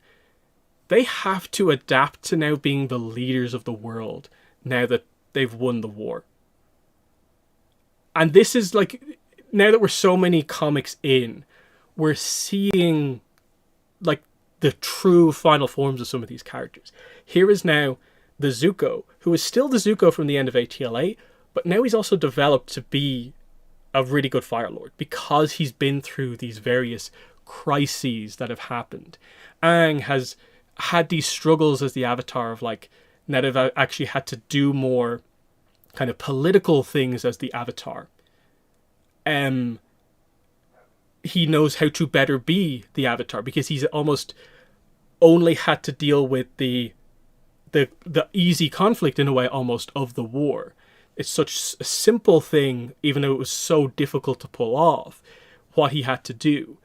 And this arc here, his presentation here, only happens because of that stuff, because of how lacking in confidence as a leader he was in the Promise. The struggles but getting there aspects of Smoke and Shadow to get us to confident Fire Lord Zuko here. That's great. That the comics do actually have development for the characters, which is good. My impression on Zuko is probably this, is that Zuko is ready to restart the relationship whenever May is ready. Like, he's ready now. I think he's probably been ready for it for a while. And it seems like May just needs, like, a bit more time. But it feels like that time is probably getting there because now May has her own path. She's kind of achieved her stability. She has had her development. She's more open. She expresses herself more freely. She has her path. And it just feels like, okay, they both have that stability now. We'll see what happens next. The other scene that we have is this, which might initially come across as, oh, well, here it is. She said no. But this is such a tropey scene. If you've seen any other stories, shows, movies, you've seen a scene like this. The younger character asks about a complicated relationship, and the character gives a very quick answer and then quickly changes the topic. It's so classic. But why is she so eager to change the topic, that idea? It's just like, this is here for a reason. And I think it's obviously to have another scene acknowledging the relationship, that they're not together right now. May is focused elsewhere at the moment. But many other characters can see that they're kind of ideal for each other. That is one of the takeaways kind of from it, ultimately. So, yeah. I think all the stuff is ultimately just... it's leaning in the right direction. It's not the progress I think people wanted, but they did the development in many regards to where it's like, it's really clear now probably that we're just waiting to see where they do it. Now the question comes up, of course, when are they going to get back together? Is it going to be a one-shot comic that just randomly does it? Do we have to wait until one of the movies reveals it, then the comics can go back and do it, or something else?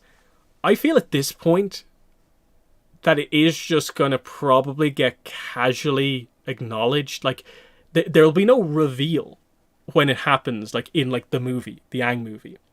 It'll just be clear that it's Mei and Zuko, they're together.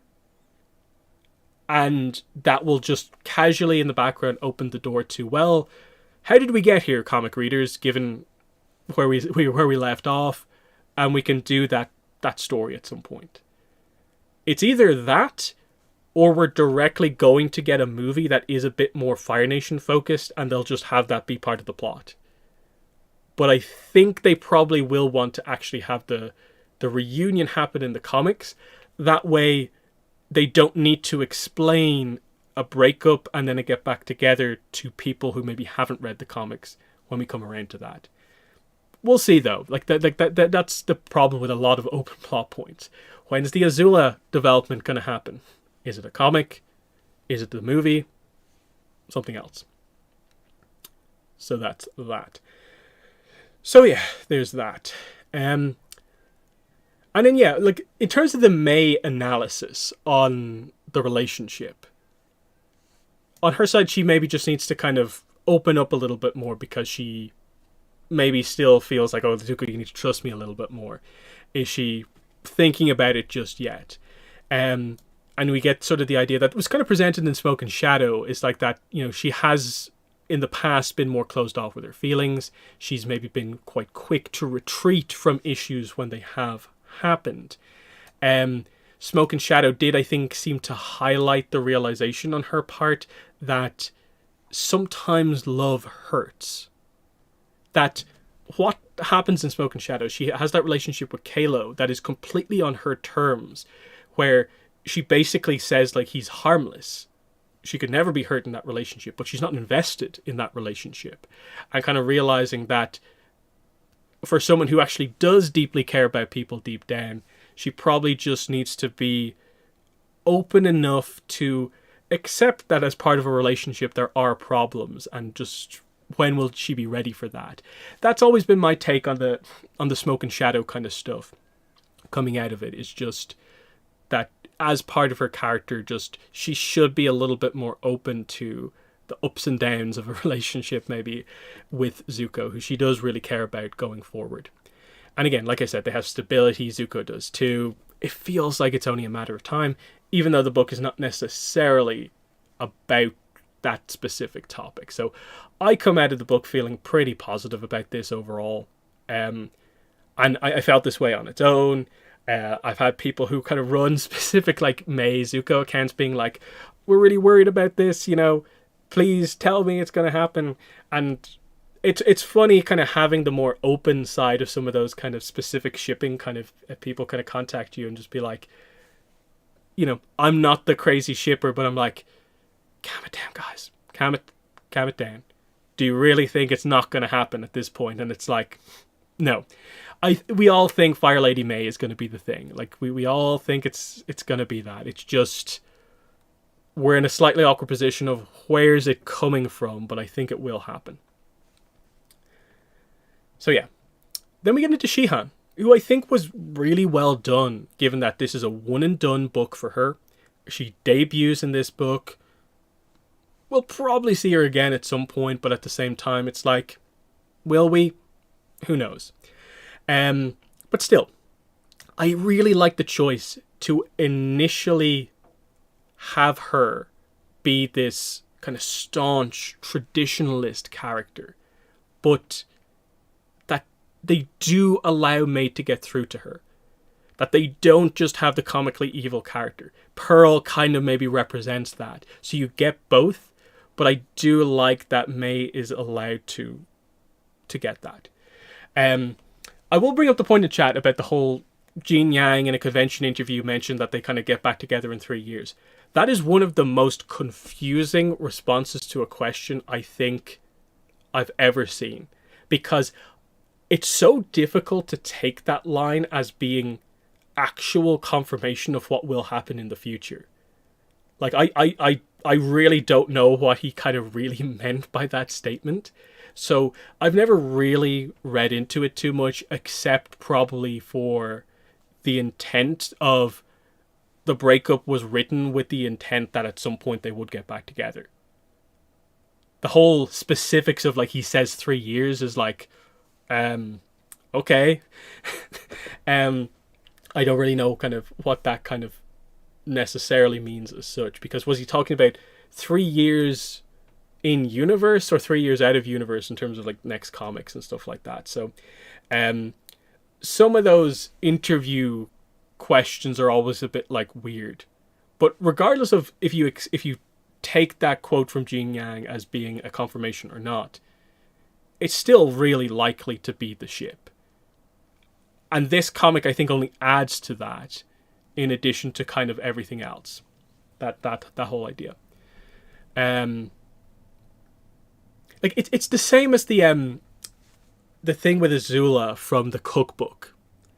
And the idea that, well, the cookbook confirms Azula's redemption arc because the cookbook is set post-series. And here's Azula talking about how May gave her this fancy drink that's inspired by lightning. And this is like the confirmation of it. And it's like technically, but I'm like, I don't take that to be as like official as people kind of think it is. That really feels like a scene where the idea of the book being post series was almost forgotten a little bit, and it was more written from the context of like Azula like during the show rather than post show, as in like the cookbook lore is very low priority. I think I'm not sure that stuff got maybe checked as closely as other stuff, that sort of stuff. But yeah, that's that situation.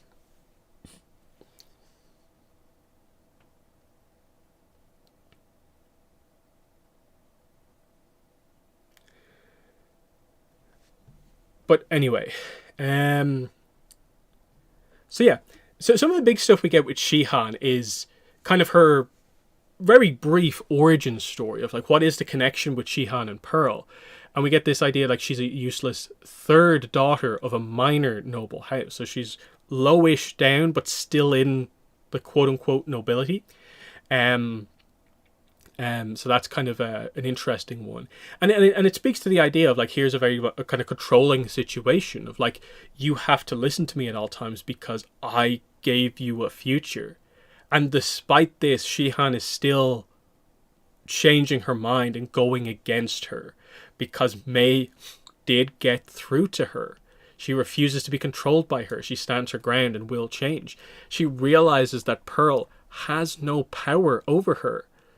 This is this person who's like 100+ years old. She doesn't have any power to actually control her anymore. Shihan is the headmistress, not Pearl. And this is key as well.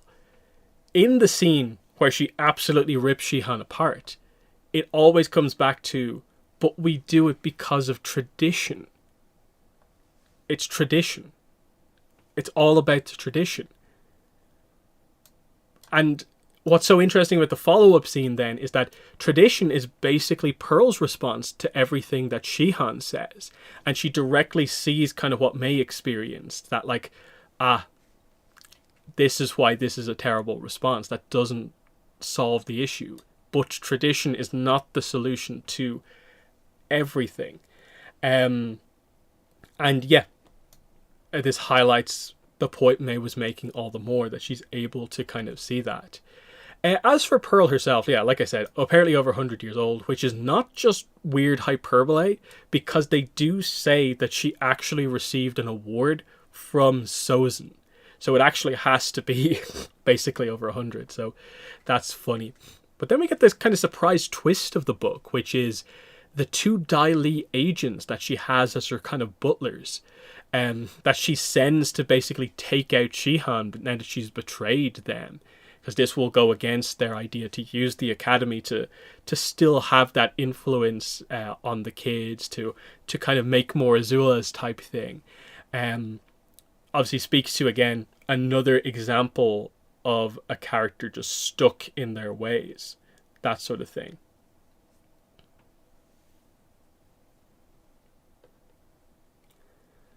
But yeah, the attack does fail. And probably maybe one criticism of the book is just that they don't actually resolve the Pearl thing. We just are left with the assumption that Pearl is later arrested. Which seems pretty obvious because all the information is out there. Shihan knows the identity, that the I guess the butlers, because she's been around Pearl so much, she knows that these are those butlers. They tried to kill her, so it was sent by Pearl. Ty Lee basically knows this was the case. Everyone knows that this has actually happened.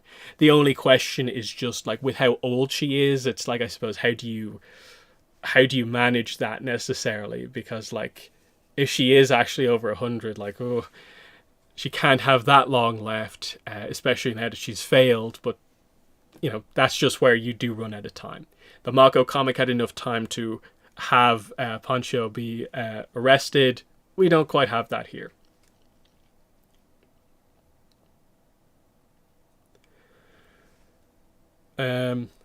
Yeah, this section is definitely where the book could have used a little bit more kind of explanation and time.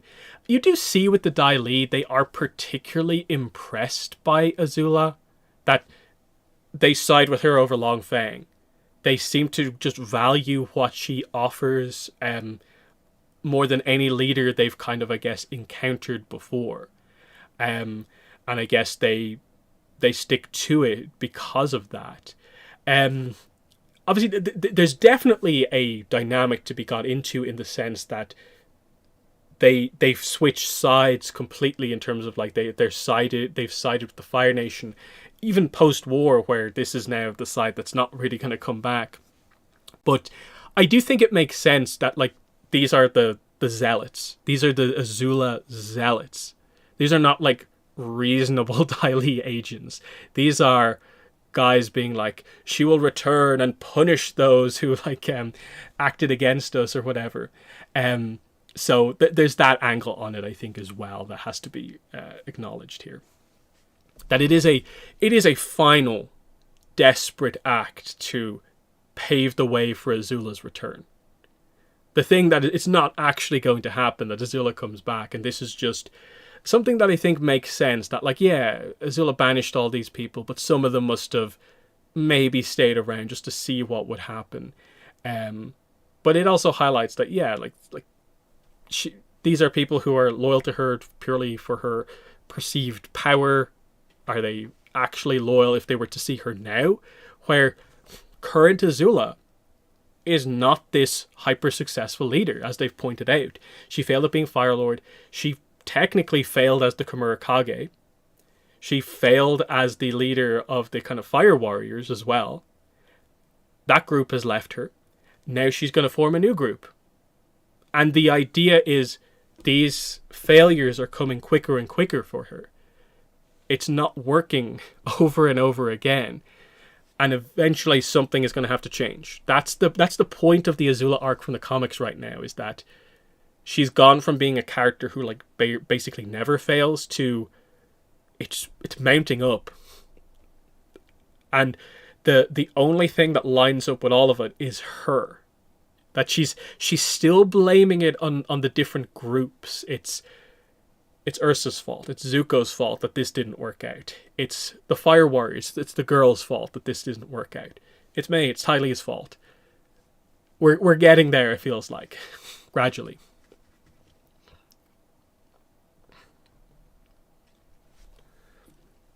So yeah, this then brings us into the flashback, which is a pretty big section of the book. It's like 15 or so pages. It's a significant flashback here. Obviously, if the book was bigger, I think a decent number of pages probably would have been added on to the flashback, but they accomplish a lot with it.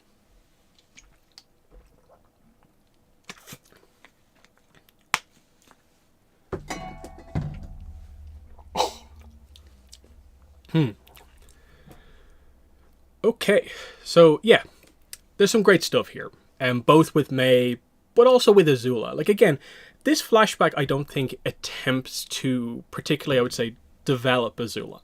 This flashback very much presents her as she has always been presented in flashbacks. It's from May's perspective, so we're not getting the overly sympathetic view of Azula, which is fine. We got that in Azula in the Spirit Temple because it was from Azula's point of view, but this book still has a little bit of that, as we've already gone over. So, we see as May enters the academy, she reflects on her own first day there in the past. She does say literally, like, she survived this place the first time, which is a very telling kind of thing in terms of how she views the place. She just wanted to get through here. It was a bit of a nightmare on a kind of day-to-day basis type thing. We see her father, Ukano, urge her to form friendships with girls from the right families to help, and it says here, to advance your career after you graduate. So this is a nice one, adding on to the idea of basically what Azula says about May. Well, what May kind of says about herself in the beach, actually, I think it is, after Azula says what she says, which is really nice to get. That this is a big part of kind of what forms early May into the character that she is. He immediately is like, Azula over there, you should become friends with her. She's going to be top of the class at the academy. And of course, the first thing that May sees is Azula immediately taking a toy from a girl, destroying it just because it looked at her funny. And again, this lines up with what we've seen before. Literally, we've had a scene where Azula burns a doll that Iroh gives to her as a gift. So this is all perfectly fine. But it's meant to highlight that, of course, the origins of the May Azula friendship is not that they just became friends out of nowhere. It was more of a forced thing. It was her father saying, you should basically become friends with her because she's because she's the princess. And then later on, as we get to, of course, the idea that, oh, you don't want to do that because she's kind of mean.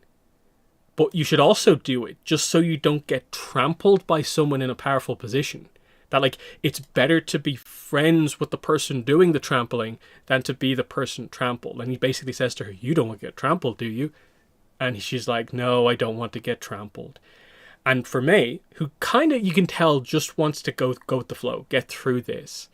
She kind of is like, okay, I guess this is logical. She is the head girl, basically. If I'm behind her, I'm safe.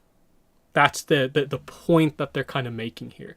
That is the the very functional, I suppose, origins of the May side of the relationship is that, okay, I guess I'll have to do this. I'll have to kind of slightly become someone I don't want to be, as like Azula's henchman almost in the background here, the enforcer. So I get an easy ride through the academy. Now, obviously, like, there is an angle on this with Azula, which is obviously that, like, this is basically all of Azula's dynamics, where everyone kind of looks up to her because of her position, because she represents the best that the academy wants, and that idea of you will get up in the world if you are friends with her. So Azula also, just because of the way the hierarchy in the academy worked, also never had a chance for real proper, I suppose, friends because of that as well. This is another way in which the approach of the academy just didn't help. Now, of course, she still has her own approach, which is to never trust anyone and only form dynamics out of fear. But there is that other sympathetic approach to this as well, which is interesting. The scene where they become friends is so funny because May is so blunt about it. She's just like, hey, we should be friends. And Azula's just like, why? Knife. And Azula's like, okay, that was brazen. But am I meant to be impressed? Is that what you're trying to do? You're trying to impress me? And May reads the room correctly here. And it's like, no, it's what I offer you. As in, these skills can be yours if we're friends. Think about what you could do with them. And so she calculates this correctly, that yes, this is something Azula would want. That, yeah, someone who can throw knives, that's a good way to intimidate people. And she immediately moves to have May do this. And so it's this idea of like, this is how it started. This is sort of the bad side of kind of May at the academy, kind of what did she have to do to get through things kind of comfortably. That sort of idea. But yeah. There's Ty Lee. Just in case you almost forgot that she was actually in here. Ty Lee is just presented in the flashback as just part of like the rest of the girls who follow Azula. So there's still a story coming out of this of how did she separate herself from the others to become part of the trio? Like, what specifically happened to make that happen? Which I would love to see. There really wasn't the time to do it here. It wasn't necessarily the focus, but you know, when did it happen? What made Ty Lee stand out? I'm guessing at some point, yes, she reveals the chi blocking, or she maybe develops it or something like that. Because there's a story to be told there as well. That's kind of why. I think that could be interesting. And then like she has her usual thing here, like kind of like the beach dynamic where she's very much drawn towards Azula. Like she thinks like Azula is the bestest, basically. So that makes sense. But like what, like the presentation of Azula here is that the tools that she wants, the acrobatic skills, and then later the chi blocking, I guess. Azula latches onto that because she obviously develops those kind of same gymnastic skills herself, basically, which is kind of cool. But then you wonder, like, specifically Ty Lee and May, given how good their relationship is, like by the end scene of this book, especially as they show it, what made this happen? Because they do come across as opposites, especially back here where May wouldn't be expressing herself much. How did these two come together? And I'm guessing it probably is the case that like it is two people at the academy who don't let the harsh reality of it get to them, because May maybe holds so much behind the scenes, but then Ty Lee is always so cheerful, she doesn't let it get to her. That somehow works. And it's a fun thing to speculate on, because this is the key dynamic that actually comes out of it. But yeah, that's how that begins. Then we go into what ends up being kind of like the main plot of the book. This is sort of like the story May tells Ki to kind of highlight, this is what Azula was like at the academy. This the idea is happened multiple times. Stuff along these lines. This is what she would do to people who went against her. So we see Azula plot Hong's downfall just because Hong disagreed with her in debate class. One time, apparently. So now she wants to bring her down. First of all, we get her bringing up Hong's brother, who she really cares about. And that, oh, I heard he might be going to the front lines.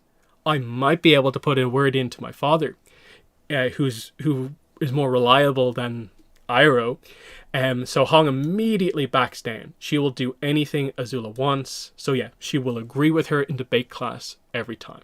So this is, yeah, classic kind of manipulating Azula, immediately latching on to Hong's weaknesses, like how much she cares about her brother, and she's got this intel that her brother's in the army, and that technically she has a sort of in to, you know, as the princess, she might be able to manipulate where he's actually placed.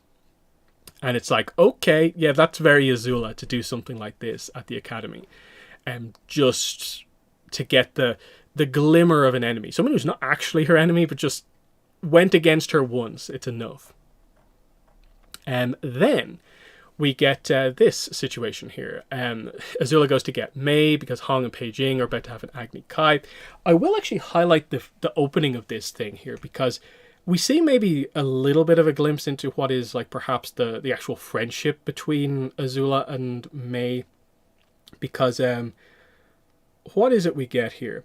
Yeah, it's the scene of like Mei on her own up in the kind of attic, and then Azula's like, "Hey, are you hiding up here?" And it's like it's a little bit more casual between the two. It's not just immediately, "Oh, my enforcer's up here. Let me go grab her because I want to show off."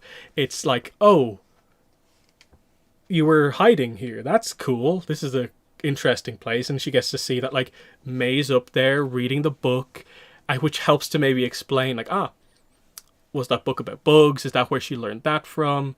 That sort of thing.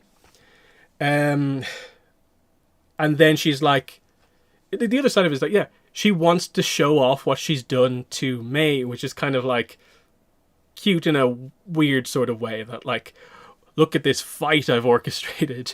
But still, like, you do see that there's something there.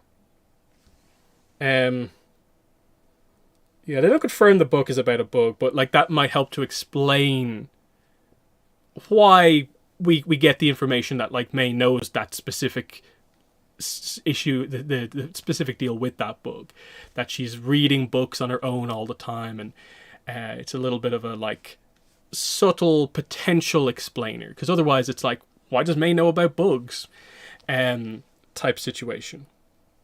But you know, the idea is like this hidden part of herself that she doesn't show to other people.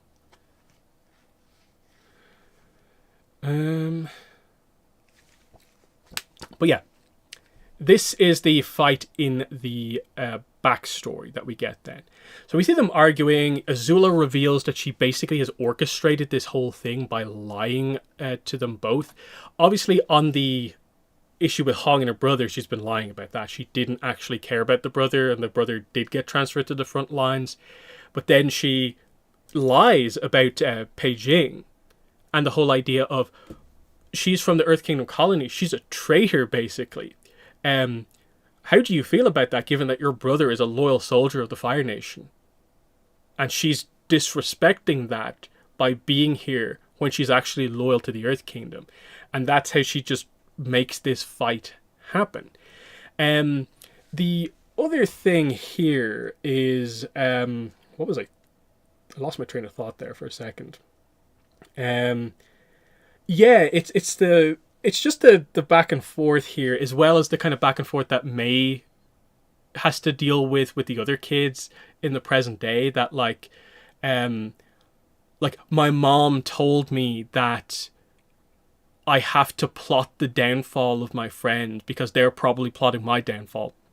And Mei's like, this school. It's just that idea of, well, here's that in practice to a certain degree, that the parents, the previous generation, went through this, of this stuff like this happening all the time.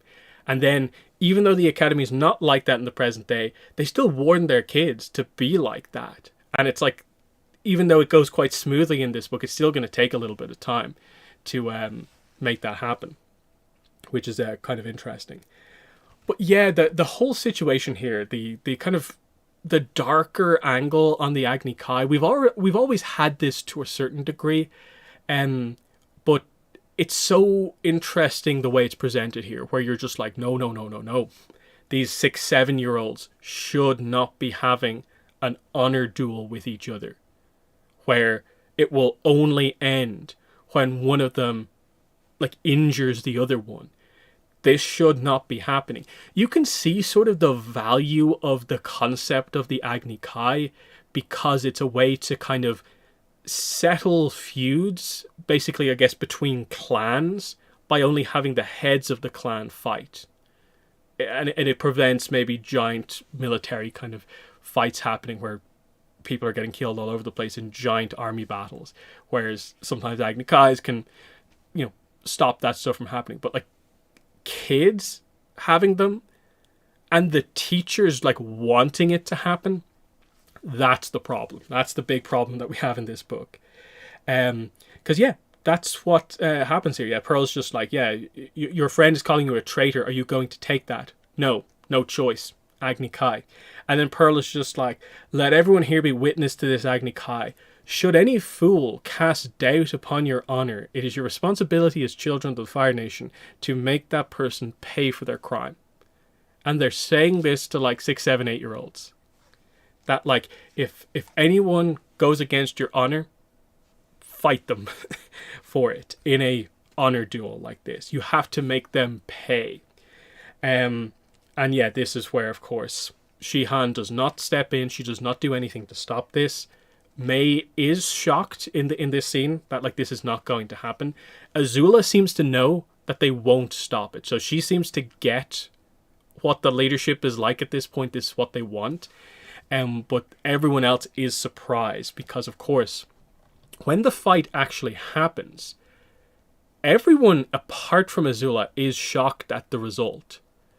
That they're not used to, I suppose, seeing something like this happen, where like this is a full force firebending attack directly to someone's chest. It is a Agni Kai ending blow. They might not be the most powerful firebenders in the world, but still, look at that. Like, she's wide open. She's on the ground smoking. They obviously don't show it in any sort of a gory way, but she's injured here. And look at Peijing afterwards. Look at that look in her eyes. And it's that idea of, it seems has it actually solved their issue? Not really. Other than, like, don't mess with me because I'm more powerful than you. And now Peijing is like, these hands are violent, I can do things. And that seems to have potentially awakened something that probably shouldn't have been awakened in like a 6, 7-year-old.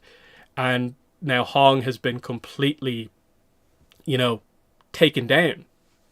All as the continued machinations of Azula. And May's just like, okay. And like that she really is not into this. And this is obviously, I guess, quite a while after she is the quote-unquote enforcer to Azula. She's used to Azula's actions, but this is something different. That like an Agni Kai between kids is crazy. And we have that context of like, we know an Agni Kai involving a kid. Even Zuko's Agni Kai against his father was crazy. And this is meant to be on the same angle. They're even younger here, facilitated by the school. That's the crazy thing. But yeah. And they do note, where's the scene?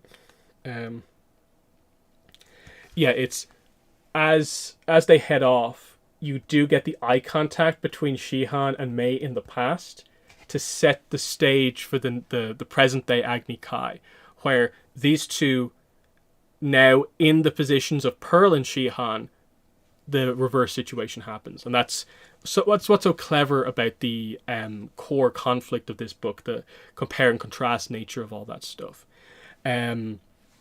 But we do have to talk about this, because this is, I think, just as important as the action. It's, what is the lesson to take away from an Agni Kai? Do not trust anyone, not even your friends. They will always try to undermine you.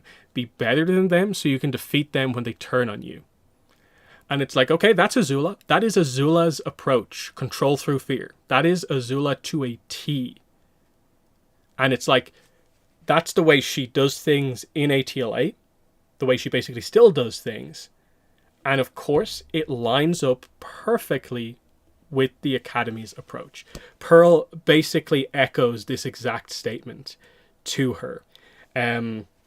What's the specific wording of what Pearl says? Yeah. Remember, children, strive to be better than the person next to you. You never know when you'll need to take them down. That's the whole situation here. This is why Azula never really had a chance. This is why a lot of the Fire Nation kids never really had a chance here, because this is what you're meant to do. That person over there is plotting against you. What's your scheme to take them down? You can't trust them. You can never have true friends. The paranoia of this, and this is what's so powerful about this, because of course in just a few pages time, of course, let me just scroll back up to it here just so we have the context for this. That has just been said in the past, the takeaway. But what May says is, yeah, it's just up here. Yeah, about Azula is this. You made Azula apparently a great leader, represents everything the Academy is. But when she became leader, what happened? She was paranoid. She banished everyone, and that partially led to her defeat. That's a problem. Do you actually make great leaders? Because the book is also making a point as well about Azula, who certain people view as being the true Fire Lord whenever she returns, didn't trust people. What has Zuko developed since he's become Fire Lord? The big focus of his arc in the comics, trusting the people around him. And he has grown to do that. They specifically point that out in the book. That's why he is the actual kind of destined Fire Lord. That's why Iroh was making the point. You have the potential to be the Fire Lord the Fire Nation needs. And the comics give him that development to kind of be that person, having gone through some of the trials and tribulations of his initial stages of being leader. That's another point as well, that like Azula needs to learn to gain people's trust in the right ways. That's a big part of it as well. That this is something the Fire Nation inherently does need to learn as well. Is just, this is a very warrior focused culture to a certain degree, very honor focused, of course. In the modern day, do we need it to be that focused? That's the point they're kind of making here. Is, I don't think they're trying to just get away from all the traditions. Like, is the book trying to say that Agni Kais just inherently are bad, we'll never do them again? There's maybe a little bit of that, but I think they're fundamentally just saying Agni Kais for kids in the school? No. Will they ever fully go away? Perhaps not, but maybe they just become less and less a thing, that it is more for the big occasions when maybe something is required that can be helped with an Agni Kai. So yeah, that's all that stuff. And that pretty much, for the most part, brings the book to an end. So let's see, what's the stuff in chat? Some discussion about Ukano and the kind of origins here. Well, this book, basically, in the way that it's talked about, I think I have the scene all the way up here. The takeaway is that, like, May's family is viewed as being a good Fire Nation noble family. Yeah. I'm acceptable to this woman because you told her I'm from the right family. So Ukano is regarded, Ukano and Michi, I guess, is regarded as being a high up noble family. To the point where, of course, I guess once, Azula and Mei's friendship facilitates Ukano being considered for the position of the governor of Omashu, New Ozai.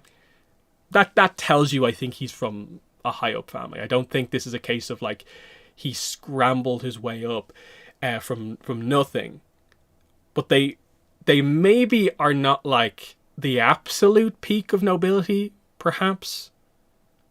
But I also do think that part of the idea of it is just that, yeah, they're already in a decent position, but the Mei Azula friendship gets them very highly regarded. I think that's the main takeaway using the logic from the show combined with what we have here. Is Avatar 7 Havens going to be streamed weekly or on Nickelodeon?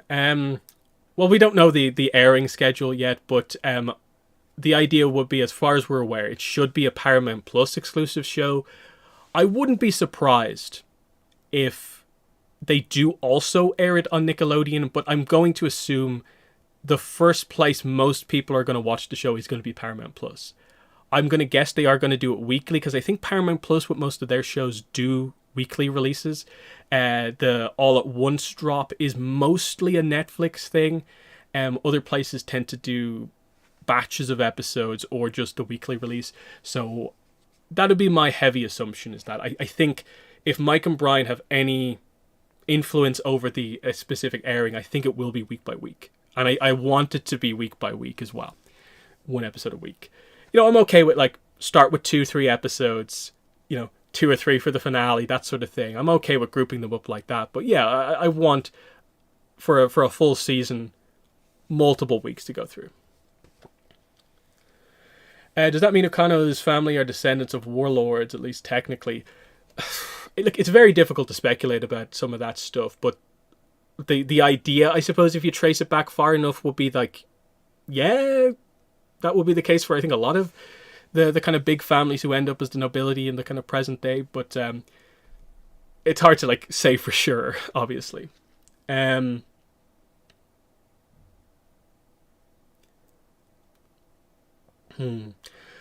Zuko ask Toph and her students to look for Azula with Ty Lee?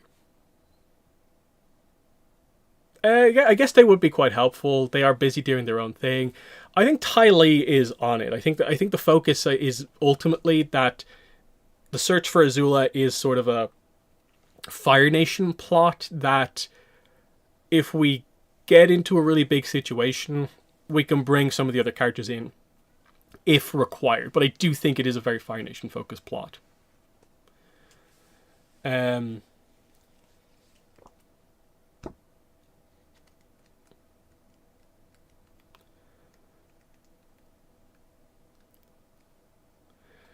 How does this explain the whole Michi being born a village from Smoke and Shadow? You're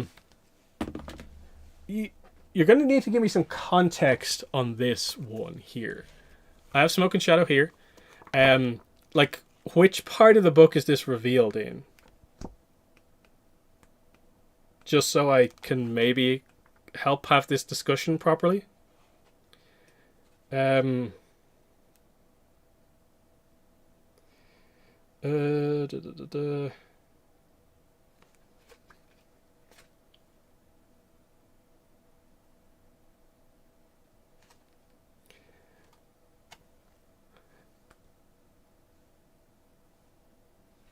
Yeah, I think it's gonna take a little bit to find this without a page specifically.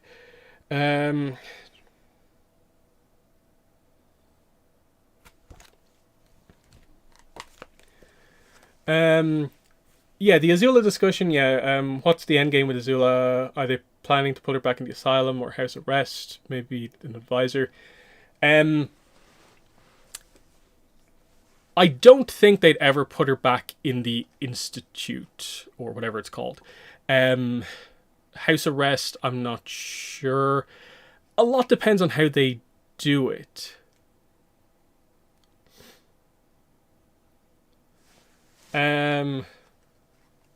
Like, I like the idea as presented in Smoke and Shadow that they kind of almost allude to it, is that like perhaps maybe Azula's ideal position is as an advisor to Zuko, because of course the setting for their fight in Smoke and Shadow was in the first Fire Lord's advisor's kind of tomb.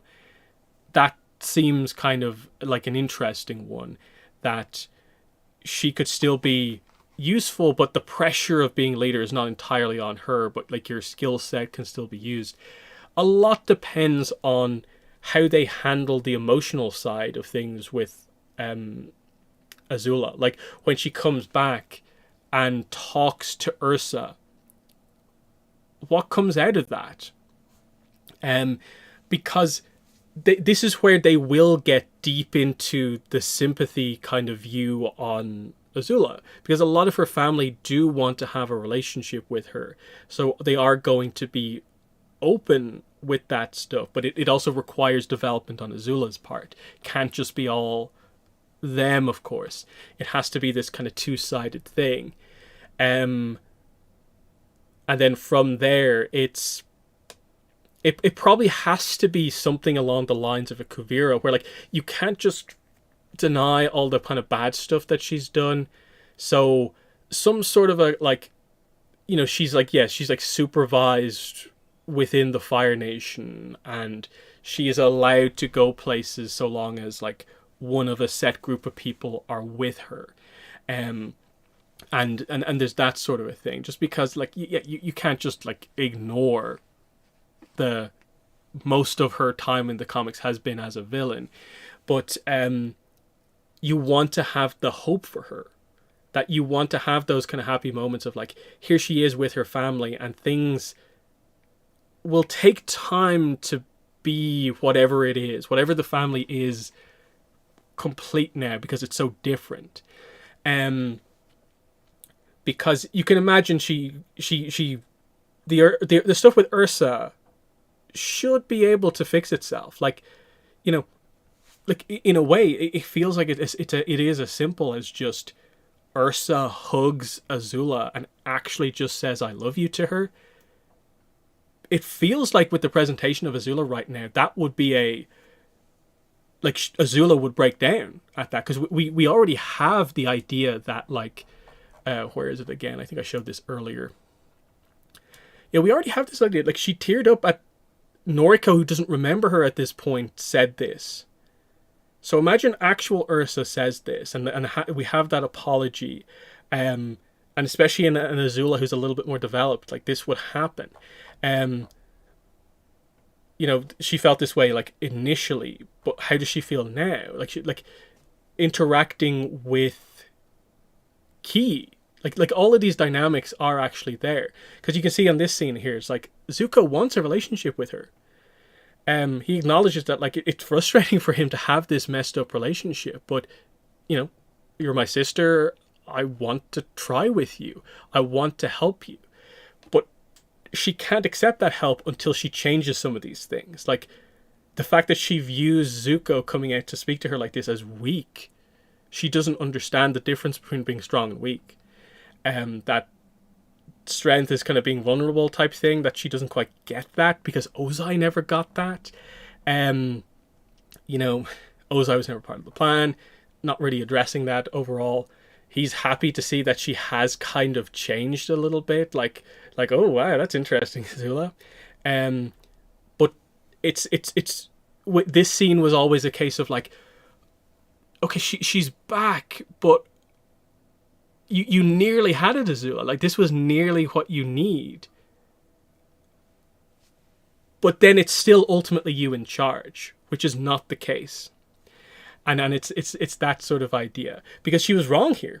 The ultimate takeaway as we go forward past this scene from Smoke and Shadow is, like, you will always become, you know, something like me, something like Ozai. But he doesn't. He develops past that. And the takeaway from the end of Smoke and Shadow, of course, as she overlooks Zuko kind of giving his almost apology at the end, is that I'll get you one day. But since then, failure after failure after failure, to the point where, like at the start of Azula in the Spirit Temple, it really feels like it's just not working out for her. It's that idea. But we know there is hope for the character. While we're talking about Smoke and Shadow, actually, the reason you always, I think, have to have hope for the character is because of this scene.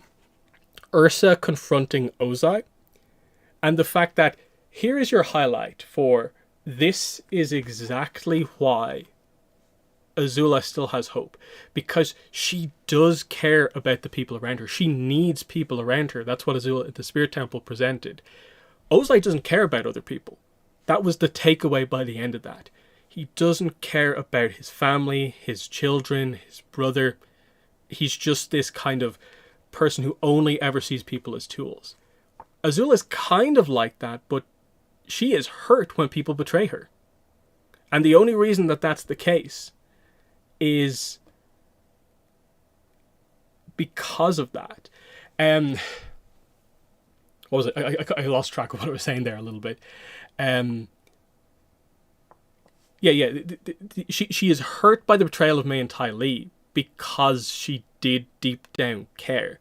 These betrayals hit her because she really is invested. She wants people around her. She needs people around her. And this is the Azula and the Spirit Temple connection. See, all these comics, they're interlinked. Interesting that. Where is the point?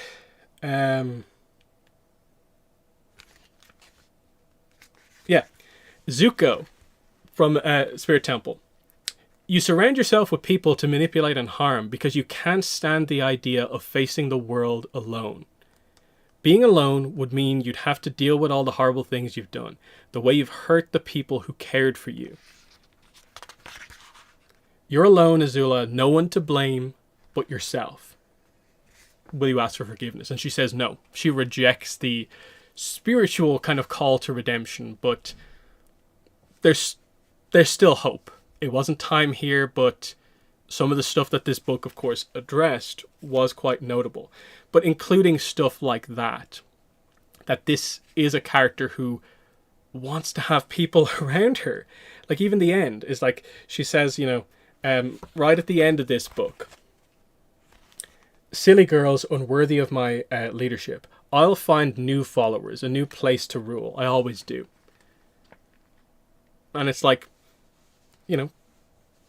that's the situation. And I think there's a reason, in a way, they call the book Azula and the Spirit Temple and not Azula alone necessarily, is because Azula never wants to be alone. Unlike other characters who maybe sometimes do, she really doesn't. Because her kind of ideal vision, as we get from this book, is the perfect family. Which will never be the case, but that's what she views as being kind of the ideal thing. But she is still in the book very realistic to the point where she knows that that's not real. She knows that that will never be the case. In the same way that she knows in the...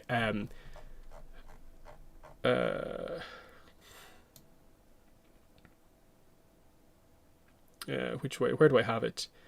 Yeah, in the same way that she knows in this scene. I think she knows that this is unrealistic. This was never going to be the case. And that's why, to a certain degree, Ursa looks a bit creepy here. Just saying, I'm so happy you're a firebender. Because it's not reflective of the reality of the kind of family situation. And that's why, like, it would be so interesting to see Azula interact with Kiki, try with Zuko, have a relationship with her mother, and especially, I think, to a certain degree, like, Ikem. Like, having an actual, like, positive father figure in her life, that could be a kind of interesting one if they ever decide to go with that. But that's the interesting point.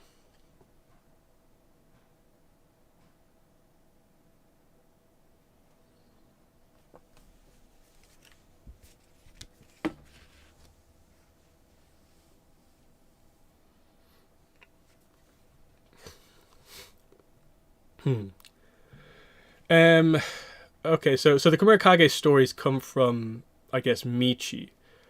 I don't think that necessarily says anything about her being a noble or not. I think the assumption probably is that, like, maybe Ukano is the more notable side of the family.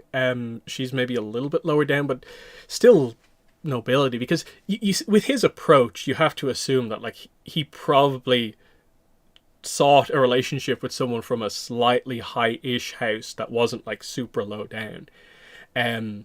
That's why he's always been trying to like be so ambitious. But you know, I don't know if we have enough to really say anything one way or the other.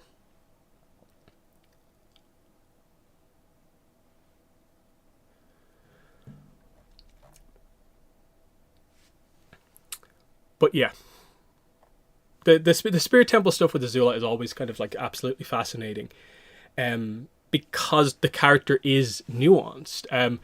I think I've gone through this document maybe like 2 or 3 times in previous streams.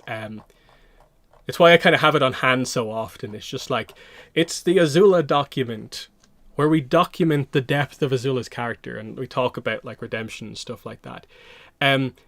But I think the core of it is just like, is this. I think deep down most Azula fans, they want everyone to think this to a certain extent. It's this idea of, do you feel sympathy for Azula? Are we as the audience meant to feel sympathy for Azula? The answer is yes and yes, while still acknowledging that she's done bad things, that choices were available to her still, and so far she has yet to change for the better.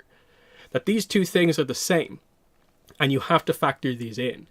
So you can have books like the one we're discussing today, where it is more focused on the Azula kind of at her worst kind of moment, and it doesn't lean overly into the sympathetic view on her, but still has a little bit. And then you have Azula in the Spirit Temple, which is more like, here is why you should feel sympathy for the character, because it's Azula herself presenting all these ideas. You have to have both ideas here. And I think the trap that some people fall into sometimes is when you go too far down the sympathy road with Azula, that you view any character who criticizes Azula as maybe doing something wrong.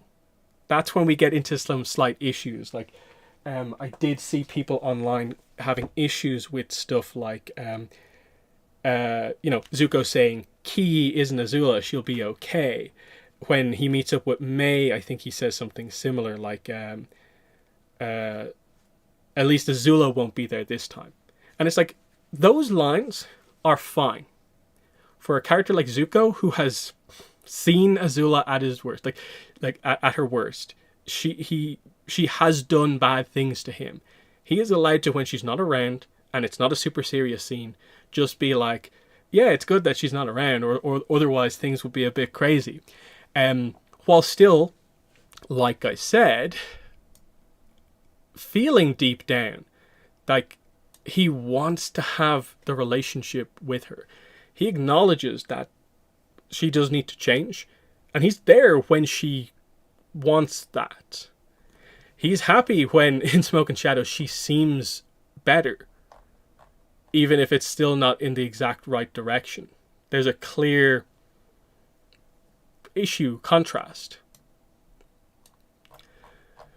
And that's the idea, is like that when you get to this moment, it's like, yeah, you have to be able to like feel some sympathy for her in this moment. That like it's not just she's lost a fight and she's upset. It's everything comes out here at this moment.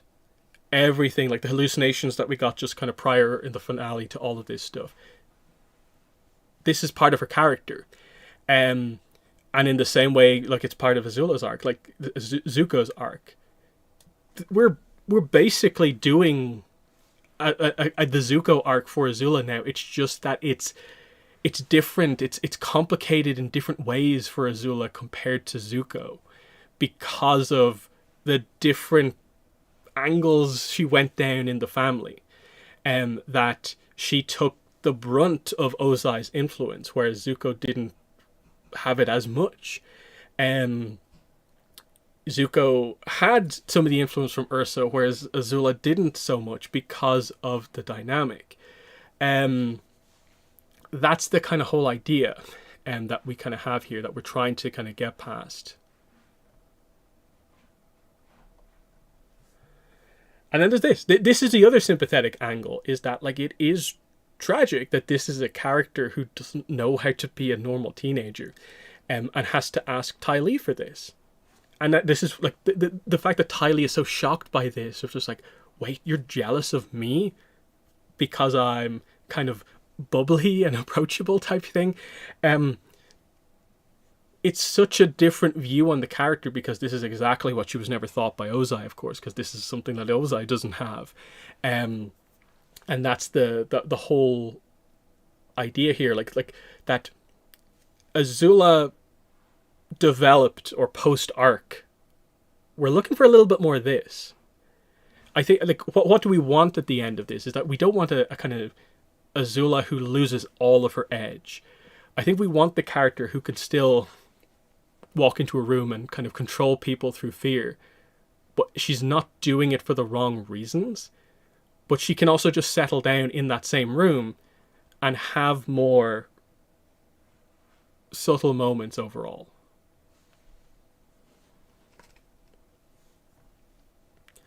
So that's that whole thing. And like, again, the Ursa dynamic is so key, because from her point of view, yes, she sees it as Ursa kind of wasn't there for her, but there's a reason for that.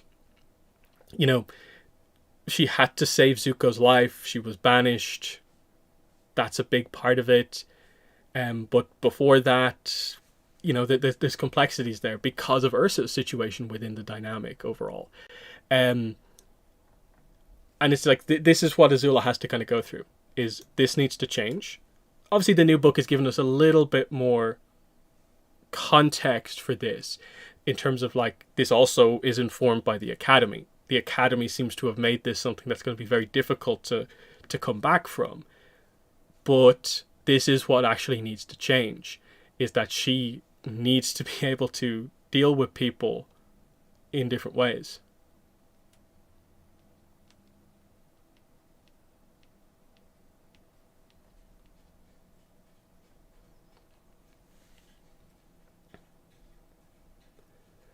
And this has always been my point, is like, as she begins to fail more and more, and that control through fear works less and less and less, eventually something's going to have to change for her. That's always been like my thoughts on her as we go forward, is that she needs to make some changes, and it's only then will she be able to get the redemption that she needs. Because there's still an element of her expecting, I think, the people to come to her and apologize to her, but the point that they're making is that it does have to be both ways. She's done bad things and she needs to make amends for them to a certain degree as well, to get to the point where she can, like, keep a relationship on the foundation of kind of love and friendship, and not just control through fear. And also, you know, this directly from Ozai very clearly, this is a very skewed thing in her own head. It's what strength is, what weakness is, and that sort of idea. And I do want to, I actually will go back up to this as well, just to address this, because I do think a lot of people, like, take the term redemption and take it to almost mean it's the Zuko arc. She's going to go 180, when no, like, she is on a redemption arc. It's just what level they go with it. Like, we're ultimately, I think, trying to have a thing where she will be in a position where she is not directly a villain anymore. Will she be an anti-hero as we go forward, or something like that? That's the kind of point here, because you can have different types of redemption arcs. Like, a hero can redeem themselves for an error or a mistake, in that Aang technically has a bit of a redemption arc in the show. He redeems himself for little errors in specific episodes, but overall kind of redeems himself for running away by being the avatar at the end. That sort of idea. That's a redemption arc of sorts. I think we're just very conditioned to believe that a redemption arc is only and forever the Zuko 180. Hero to villain, like Team Avatar member. Azula is not going to be a Team Avatar member, but it's about trying to do that. Uh,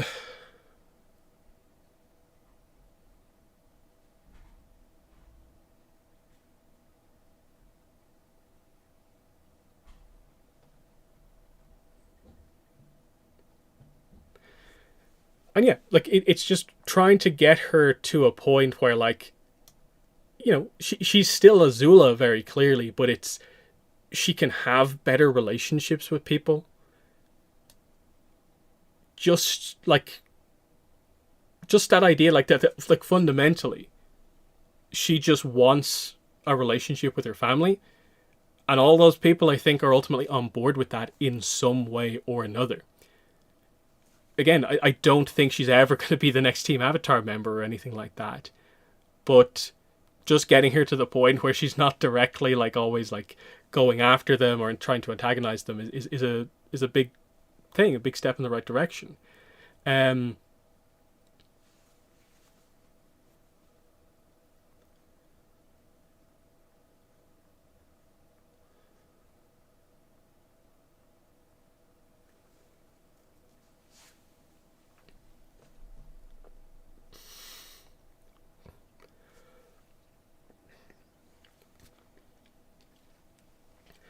and yeah, like the Team Avatar members are, I think, are basically all on board with the idea that like they feel Azula can change, like the exact like forgiveness thing, or just will they be better around Azula. I think they're already leaning in that direction ultimately. Um, is that like you can see from like the search, um, Sokka was on board for kind of like helping, guiding Zuko to be like the better big brother kind of type thing. Um, I think you can see little moments where like even Katara's kind of like, yeah, and certainly like Aang as well. Like again, it's the idea of like they're not becoming friends, but it's that they don't immediately inherently view her just as a villain at all times. They don't have to be on best friends terms with her, but that she's not just immediately a threat every time they're in a scene together. And it's trying to find out what that kind of situation really is. Um,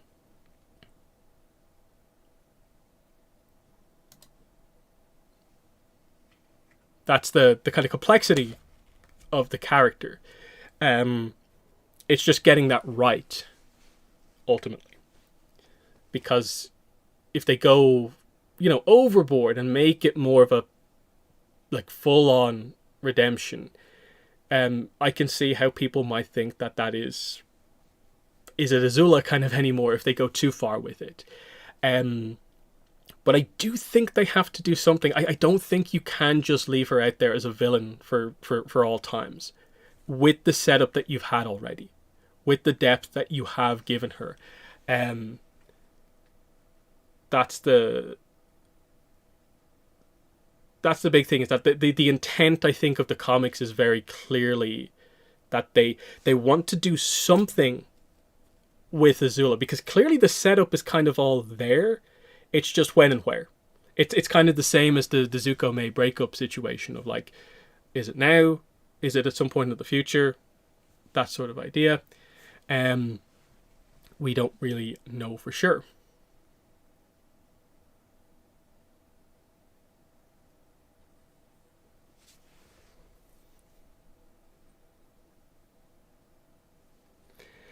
Um, but at the same time, it also is sort of telling that like this is the thing with Azula, is that like it's going to be so difficult to maybe do that right, because like we're having this giant Azula discussion on a comic that fundamentally isn't really about Azula. It's not actually like adding. I don't think it shows us particularly new angles to Azula necessarily. It's just presenting Azula as she was previously presented.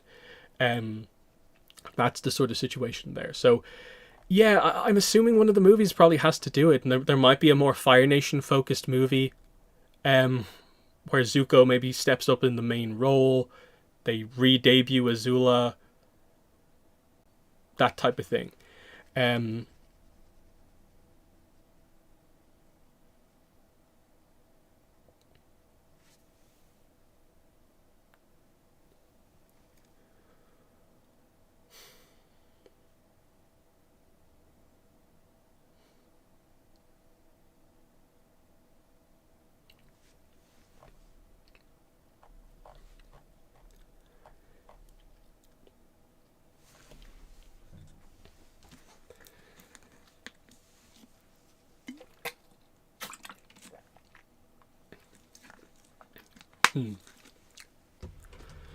but yeah, Azula is always the complex character, because like she is the of like the main cast, like she clearly is the biggest like open plot thread like in the series to a certain degree.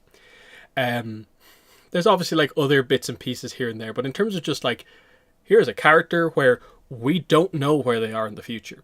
We didn't see Azula in Korra. We don't know how that resolves itself. Does she ever resolve things with her mother? Is she ever back in Zuko's life? Does she ever have a relationship with Ki? That's why it always persists as this like big talking point about what way will they go. So it's why there's always so much discussion whenever Azula comes up.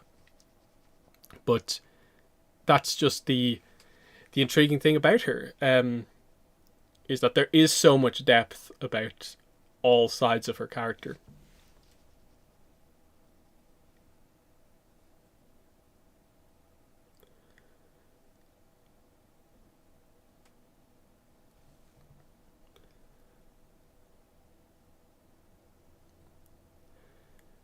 But that's pretty much, I think, everything there is to talk about with like Ashes of the Academy.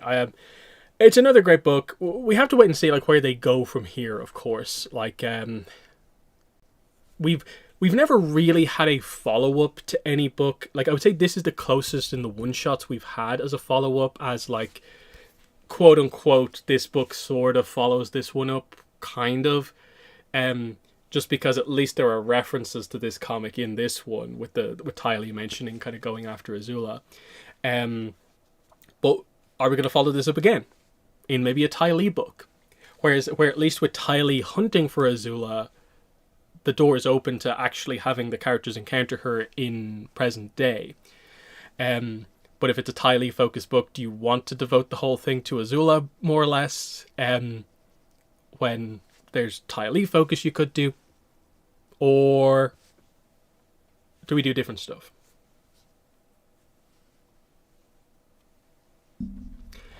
I suppose, yeah, we'll maybe end with this. Where am I going here? Whoops.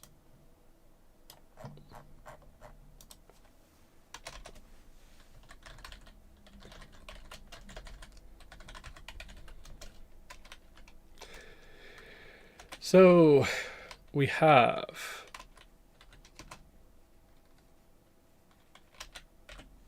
if we assume this is what's next.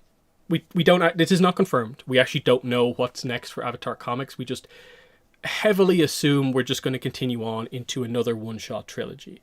Who are the next characters going to be? Keeping in mind that they do keep a rough theme. The first theme was, of course, the female characters of Team Avatar. The theme of this one, plus Bounty Hunter and the T-Brewer, was basically like complex Fire Nation characters who may or may not need therapy type thing.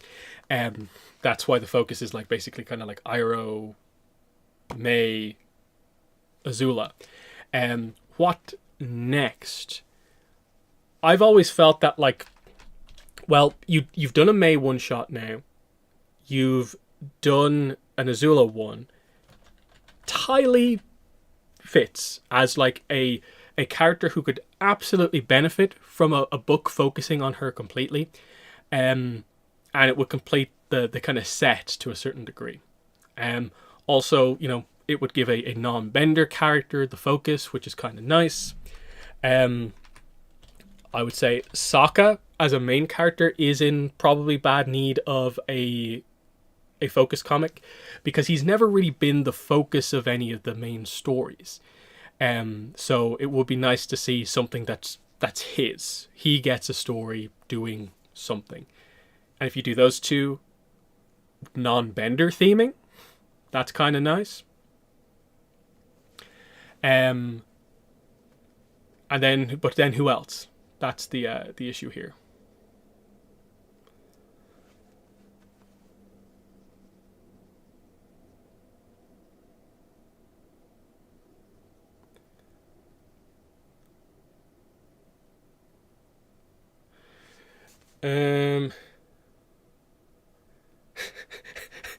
That's actually a pretty funny comment. I'm not sure if the intent was there for the joke, but I'm going to give it to you, Potato, in the chat.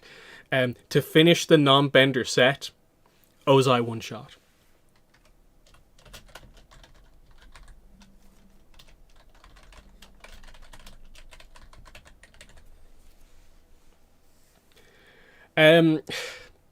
This is where you get into the idea with Ozai.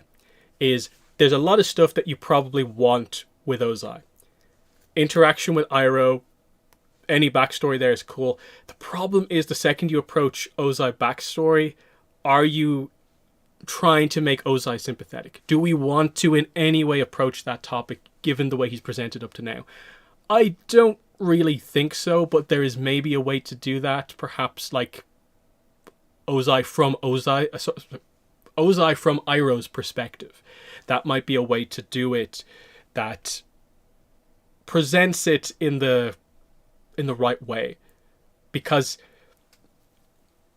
it's obviously that kind of unfortunate thing of like we never really see Iroh and Ozai interact, but it's such a interesting dynamic. But realistically, I don't think that's something they will do. I just can't see them actually doing that and giving him a book.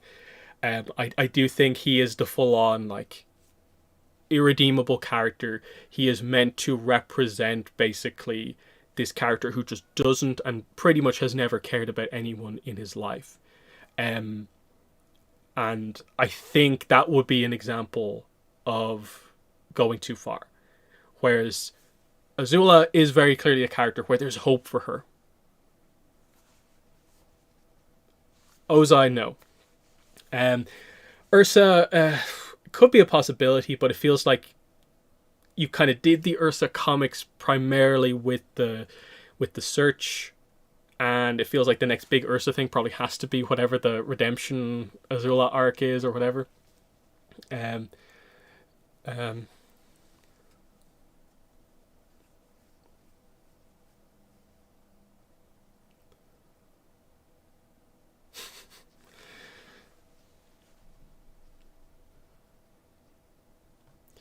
Yeah, out of context, Ozai in the chat is definitely taking a beating here. But yeah, this is where you get into a little bit of a tricky situation where it's like, Teo. I think you probably have to do Teo teamed up with someone, like the June and Iroh comic, Teo and Aang, Noran. It doesn't have to be a non-Bender trilogy, of course, but it might be tricky to come up with themes otherwise. If you just remove this theming, because I think that maybe this has been too much of the focus here. Who else do they do? Like you are kind of running out of characters after that point. If you don't do Ty Lee and Sokka, because obviously we've not done an Aang one shot, but I've always felt that say Aang and Zuko are kind of off limits because most of the main comics have been about them. So do they need one shots?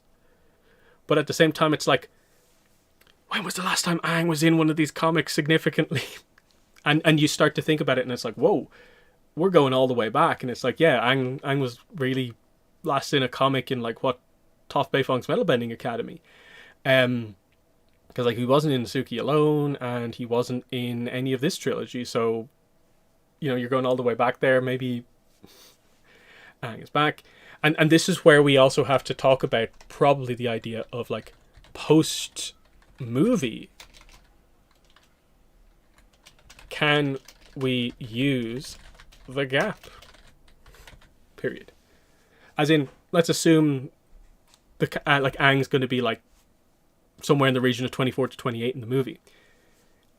Can the comics now use the gap period where we're at now in the comics, where Aang's about 16 to 24 to 28? Can we use that now? Because that's what we've been waiting for. Because we're kind of stuck at the moment with the comics in the imbalance era, where we're kind of going wide with where everyone's at this point in time, but we're not going forward really. Cabbage Man, possible, but he already got his own book, My Cabbages. So, is there much else to tell? Because I think the story you probably more want to tell with the Cabbage Merchant is more of the transition between like Aang era into Korra era Cabbage Corp, and that's kind of a long-term story that kind of crosses eras rather than being a set story. But you know, that's a possibility. But that's what we're thinking of. There is, we're running out of characters. Can we go back around? Like, do we do the second Katara one shot? Or do we start to do what we did with the June and Iroh comic and kind of pair characters up a little bit more to get other characters? Because I've always wanted my, of course, Sokka and Chit Sang team up. I want these two to kind of team up again on a mission. What did Chit Sang do? Clear his name or whatever you want to do. That could be fun. And then it's like, yeah, like, how do you do like the Haru being reintroduced? Do you do like Longshot and Smellerbee? Are they big enough as a kind of a duo perhaps to give a story to? The Duke. What are Pipsqueak and the Duke up to at this point in time? And you're starting to kind of get into like more of the minor characters, and it's like we're kind of running out at this point. And this is why I do feel like we do need to move here. Novel characters in the comic, and yeah, this is the other point, is that like, yeah, will we ever see non?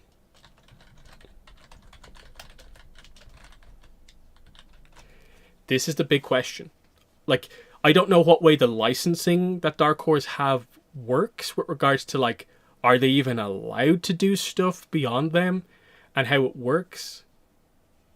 Like, obviously, like technically, the Kyoshi novels and stuff like that are under ATLA technically, but it feels like we're moving away from that into more Avatar Legends. So, can we do that? And then what's this comic miniseries that they're planning on announcing at some point soon? What's that going to be? That's like different than stuff we've had before. Like, the comics shouldn't be so limited as they are now. So it's really all about where we expand into going forward.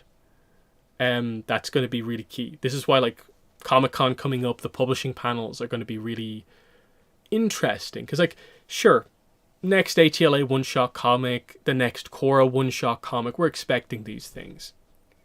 But we really want to know what other stuff is coming.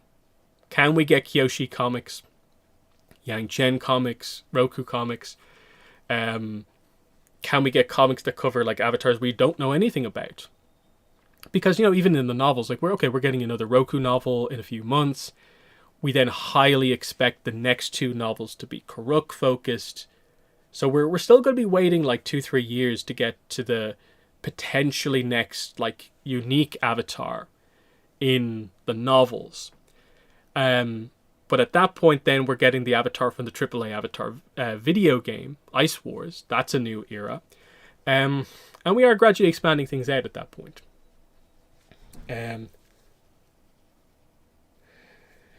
Jet one shot. That could be interesting. Find the right spot for him. Yeah, we could get something out of that. Yeah, Zito. The big question is like, okay, we're probably covered for Chronicles of novels up to 8, because Karuk is very likely to be next. Will they just do 9 and 10 Zito?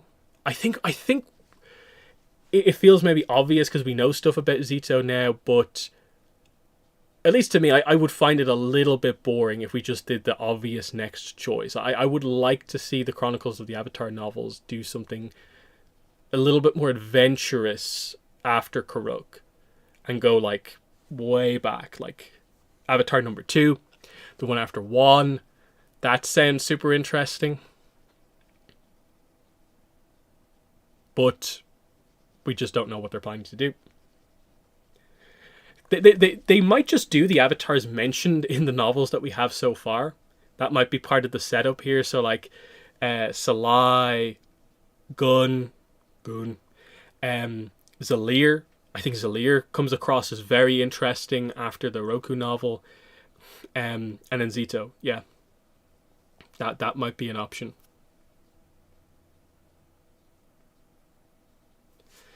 Gonna throw this one out here.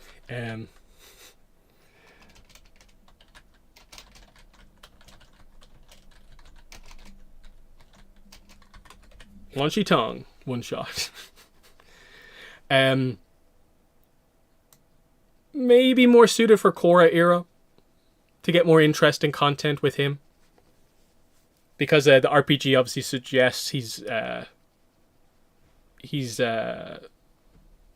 rejudging humanity after everything that happened in like the Korra era. So I'd like to see kind of that potentially happen. The redemption of Wan Shi Tong. That would be a kind of nice book, because I want spirit perspectives. That's the big thing I think, like from content going forward, is that like whether it's this, the upcoming Aang movie, Seven Havens, I want to see more spirits get characterized so we actually know them. Like I and stuff like that, just like interaction with like intelligent spirits. I'd like to see more of that, because it's so interesting when we have got this stuff. Like that's what was so interesting about like the Mother of Faces, General Old Iron, Lady Tianhai. More of that is what I really want. Just to flesh it out more so we understand spirits better. And I think Wan Shi Tong doing that development is kind of representative of that to a certain degree. So that could be interesting. Other than that, like it is difficult, because like even if you bring the Korra characters in, like I think you run out of Korra characters very quickly. Where like I think we all assume Asami probably is up next, but then after that, it's like, okay, you probably do at least maybe, I don't know, Jinora, Tenzin as the other one. But then what? Then you go to the next group of Korra one-shots, and it's like, you're bringing Milo into play, Opal, Lin, Sue. Like, there's options, but how many of these characters are we doing?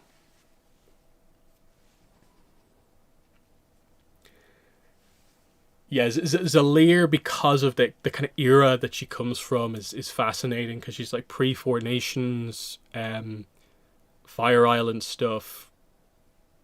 That sounds really, really interesting.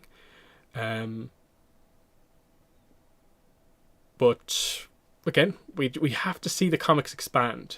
And I don't know what the situation is, and I don't think we'll know until Comic-Con, and even then we have to wait a little bit longer.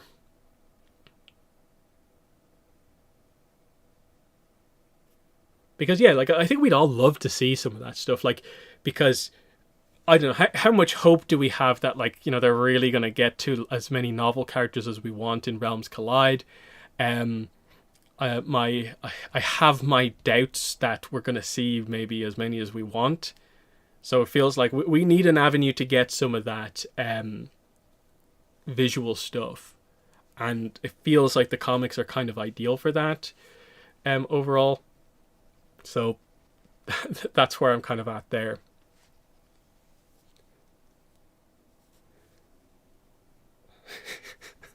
Yeah, like At the very least, I think Rangi is going to come to the game, just because, like, I think the fandom is doing a wonderful job at absolutely spamming her in all of their comments. That, like, if they know any novel character, they know Rangi. So Rangi's definitely coming.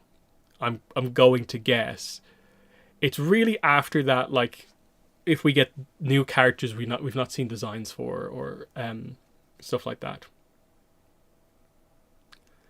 So, like, it feels like, yeah, okay, Rangi's probably locked in.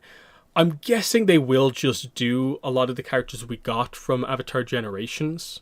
So we'll get Jeonju, Kelsong, Yoon, that sort of thing. But it's, will we do the characters after that, the actual new designs, like Lao Ge, Lek, we'll be going to Yang Chen, do Kavik, and kind of Akudan, you know, all these type of characters that are, like, wonderful from the novels. Will we get them? You know, the Unanimity members, potentially, that would be kind of fun. And then, of course, from the Roku novel, like Malaya, I really want to see the official design for Malaya. That would be really cool to get. But we don't know what the strategy is for when those those characters are going to come to the game. At this point, I'd be happy if they even get one of them in, just because, I don't know, it's so hard to judge the success of that game, because it's still so early, given what I think the actual feedback has been.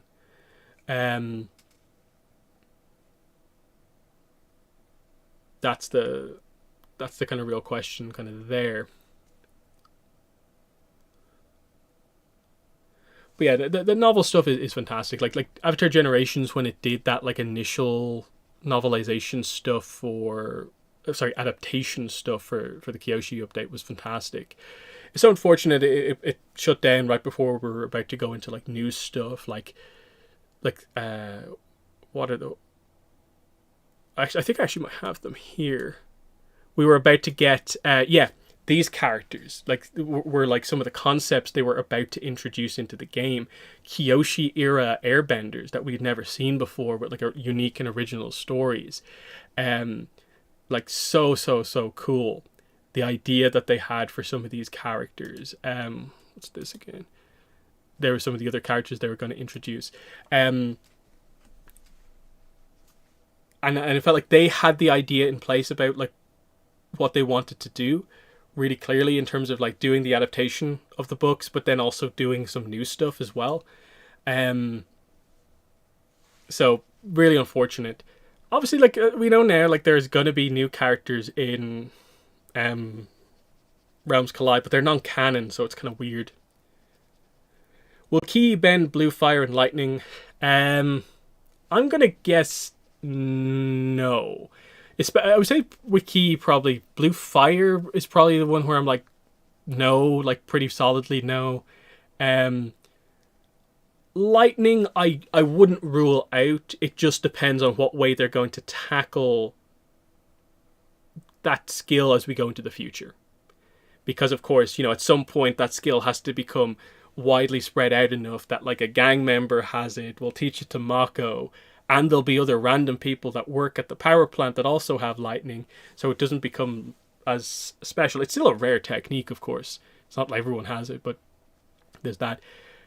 I'm guessing they probably won't give her those special skills, just to really avoid the she's a replacement for Azula situation that happens in the fandom sometimes. I think they're just going to establish that she is a pretty high potential firebender who will be pretty solid going forward.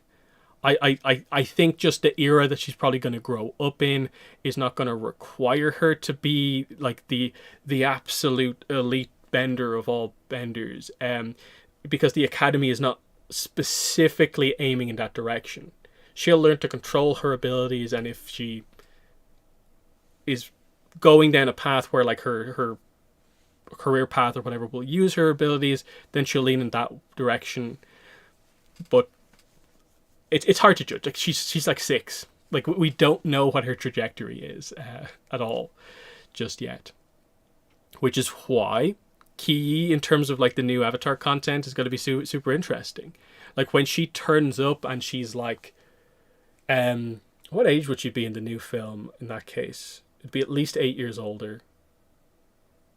Somewhere in the region of like, yeah, probably 8 to 12 years older. So she'd be somewhere in the region of like, what, 14 to 18, I guess, in the movie, depending on what exact age they go for. That's the situation there. Why did Avatar Generations fail? Let me see, can I remember this? They had something where, like, what was it? The Embracer Group had like bought the company over the top of Avatar Generations. So they had all these properties, lots of video game stuff. They had some sort of a giant deal fall through. And their response to that was to basically pack up a lot of games. So Avatar Generations was one of them, but a bunch of other like stuff that was related to the Embracer Group got cancelled at roughly the same time. My understanding is that it wasn't really due to the fact that like the game itself wasn't making money or anything like that, because I think the game was getting more and more popular as it went on, because it had some interesting updates coming, and that, like, I think very clearly, like, some of the last updates they did on the game were some of the most popular, because the Kyoshi update did well for them. The Azula update, I think, did very well for them when they added Azula May and Ty Lee. It was primarily just due to not even mismanagement from the developer, but it was mismanagement from the big business people over the top. It's like it would be like the equivalent of if Paramount did something that got like the Avatar franchise like shut down completely. It'd be something like that, but it was with, you know, the Embracer Group, who owns the developer, type thing. You know, just business shenanigans of like, we were sure this money was going to come in, but it didn't. I'm pretty sure that is the situation. Like, obviously with these mobile games, there's always stuff where like, is it as smooth flowing as you think it is, and it had its problems, but it was getting to a good spot, and I didn't get the impression it was like people were abandoning it or anything like that, or it was getting the same criticism that like the game we have now is getting. So that's just that one overall, but it's fun. At the very least, we got all that initial Kyoshi update content out of it. That's at least the kind of the big stuff. Is, you know, just, yeah, we got the good Kyoshi content. That's the main thing.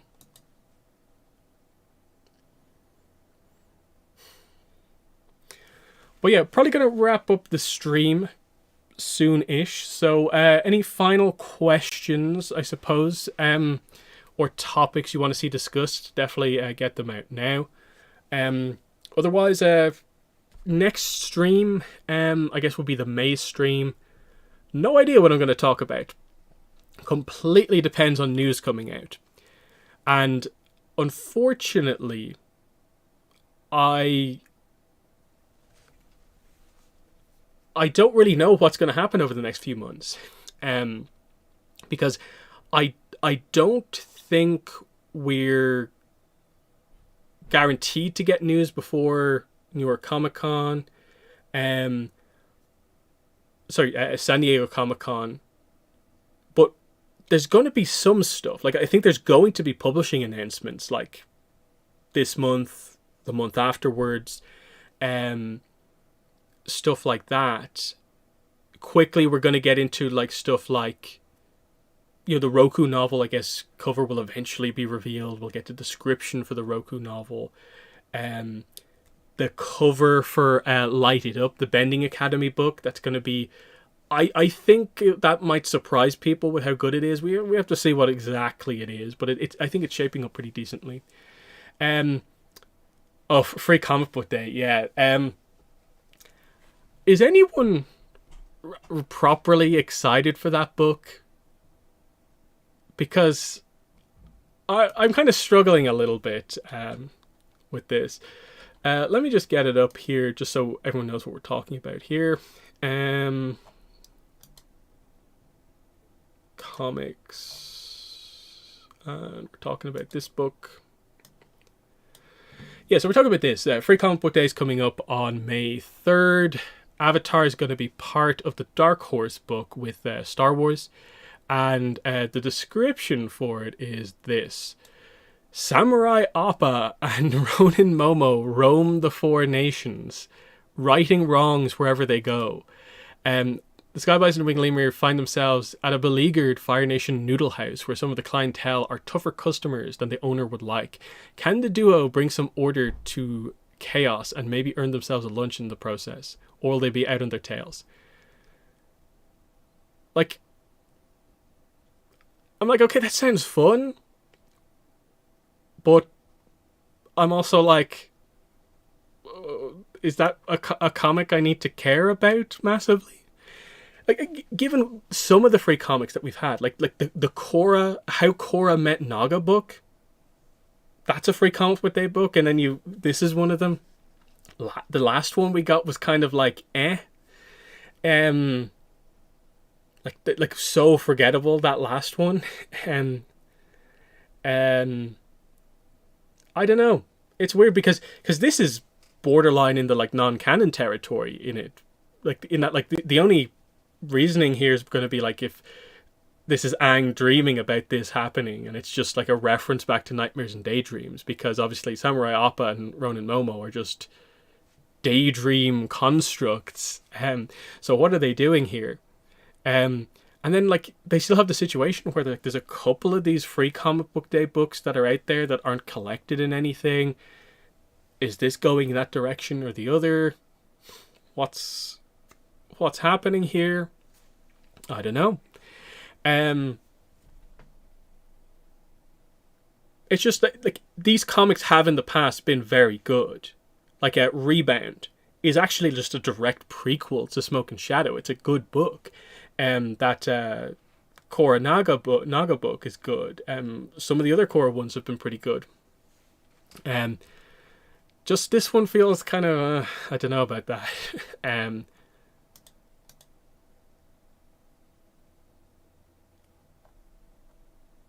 then, like, is this representative of anything, or is it just another Avatar free comic book day book? I don't know. Lost Adventures are canon, right? Everything except the last, is it 2 or 3 books? They're clearly in a separate section at the back of the book that makes them non-canon, because you can clearly tell one is a chibi comic and then the other one has like Shadow Bender and like Cookie Dough Bender in it. So they're clearly non-canon because they have like fan-made designs in them. I'm pretty sure it's just 2, if I remember correctly. Everything else is canon as far as we're aware. We'll see how they maybe handle some of that stuff, because the Jin novel coming up shortly, City of Echoes, might be an interesting one from a canon point of view, because it seems like they're going against some of Jin's lore in terms of the old Nickelodeon website. But I wonder, like, will it at all reference that Jin appears in one of those comics? Love Potion number 8 is non-canon now.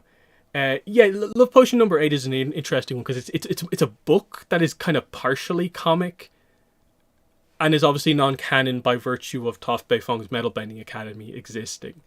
It's also just like a wild book in general that they ever made it. It's so weird.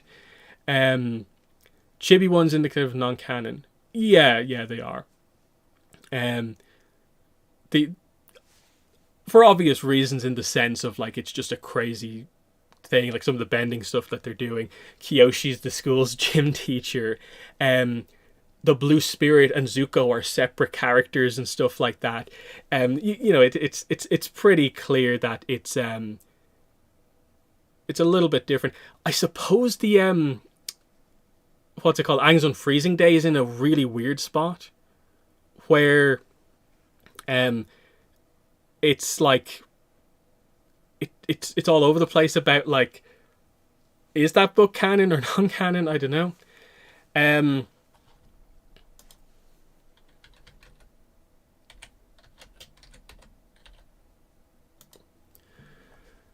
Uh,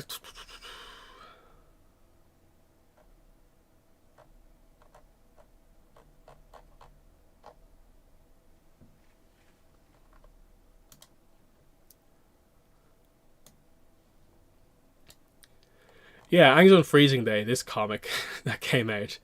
It's volume one of the Chibi comics, apparently, but they never did anything more with it. It's in a super weird spot. You can see here, look at this. Originally scheduled for like September 2021, finally came out 2023, and it's so unclear if it actually is canon or not. Is there anything? Did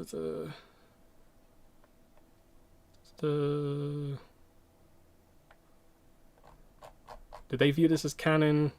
They don't have the thing up that says it. So I guess the wiki overall goes with the idea that it's canon, which I don't really have a problem with. Ultimately, it's just such a low-key story. There's just not much going on in it. The art's cute though, so that's the main thing with this book. It's just like it's weird. Like the only comic in that format from Dark Horse, I don't really know what the situation is.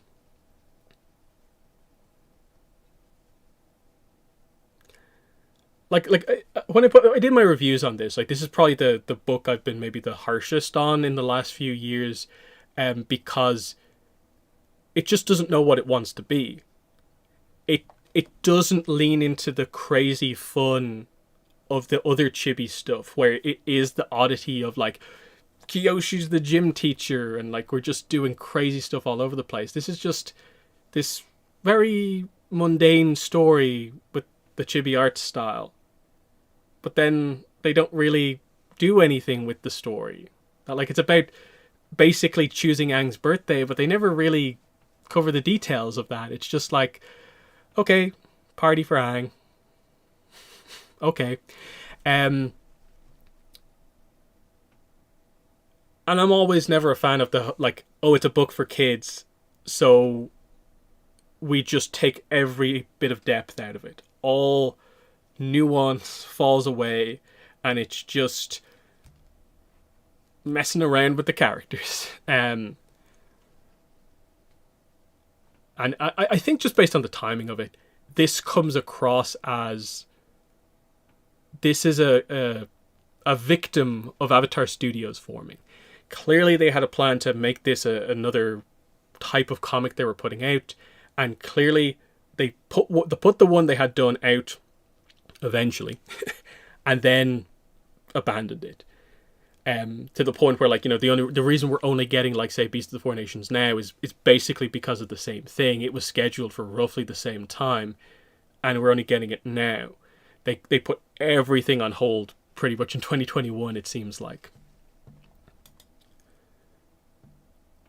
Firebending subtypes or lost techniques, will they do anything more with it?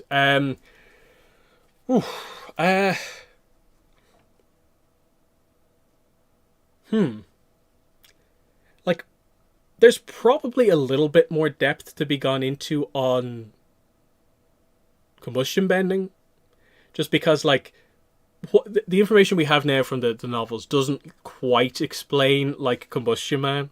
It doesn't quite explain, like, Pali, but that's the situation. Do you think we'll get preview pages of Beasts? We should. Like, Edelweiss does put up, like, preview pages for, like, the art books reprints when they happened. They even put up, like, reprints for, like, the omnibus editions and stuff like that, but there's obviously no reason to cover them just because, like, it's just reprints. So we should get preview pages for Beasts. It's out in September, so we usually get preview pages, 4 months before release, so next month maybe? We'll see. They definitely need to put preview pages for that book out, just to highlight what it is.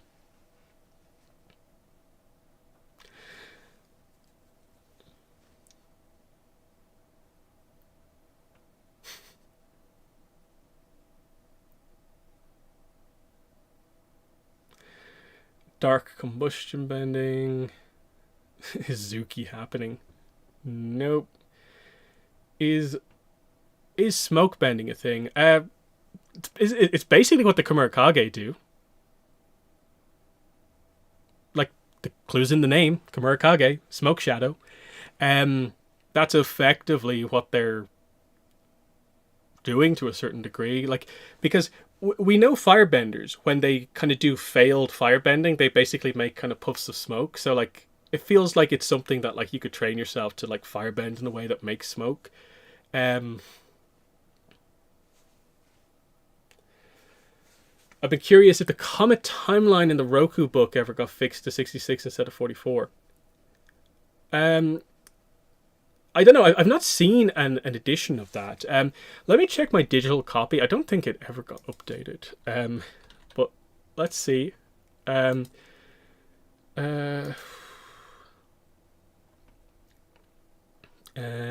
it gone?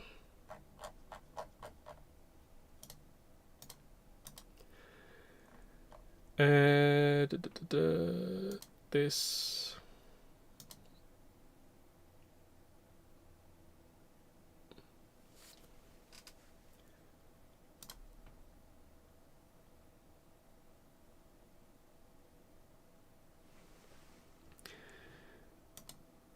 No, it still says 44 for me. So they definitely haven't updated the Kindle version of the book. I'm guessing it's just been fixed in mostly print copies, I guess. Second printings. Which is obviously super difficult to find unless you just have a store that sells the book that constantly restocks it. It's the same as the Rift Omnibus Spine issue. Like, can you guarantee you find yourself a new one of them? I don't know. But yeah, because I don't know much about like second printings of a lot of the novels. Like, obviously it's going to get a paperback at some point, so like that should have the corrected version at some point. But like as for other stuff, I don't have a clue.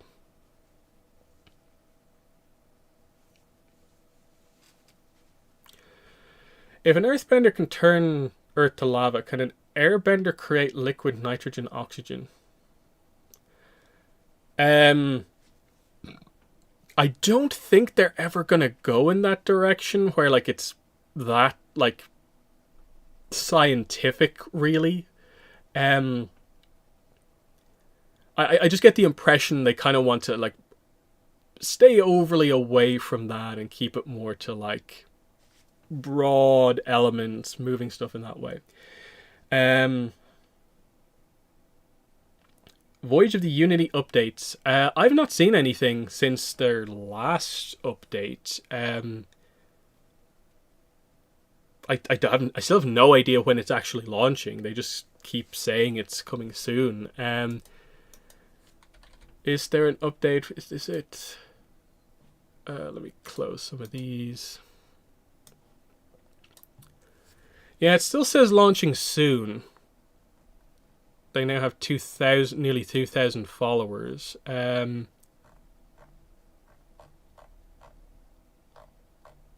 yeah, unfortunately, no clue. And yeah, they've been saying it's coming soon since like January. So hopefully soon. Just hope the pricing is good on it, because I'm excited. I think primarily for this. This is the main thing I kind of want out of this, but that's that.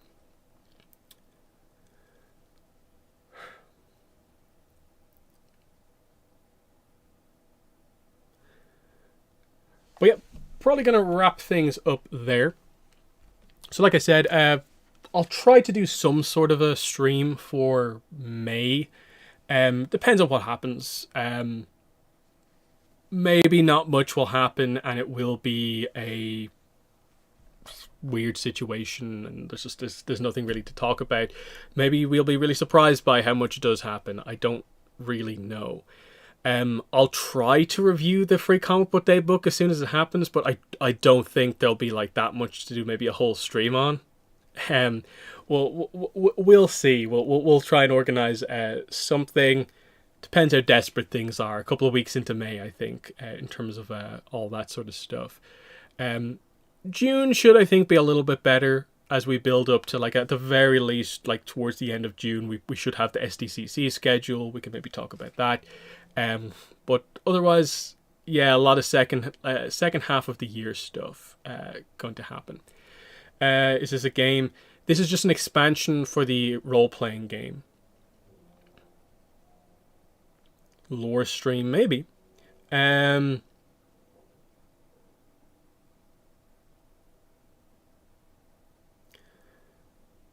Yeah, I definitely think the comic has some sort of a setup for like Azula going forward, even if it's not focused on it. But yeah, gonna wrap it up there. Thanks everyone for coming out to the stream for our big discussion on the minimal CinemaCon news and our big discussion on Ashes of the Academy. And obviously I'll be doing this for like all the major pieces of content that come out. Otherwise, I'll just have videos covering any news that does happen. And like for instance, quick teaser, I suppose. One of my videos next week, maybe tomorrow, will be doing a review of these Avatar Squareos deck boxes. I've already recorded it, but just a bit of a teaser on them. A bit of a random piece of merch, but hey, it's something. It's unique. Other than that, we'll see what happens, of course. So thanks for watching, and bye.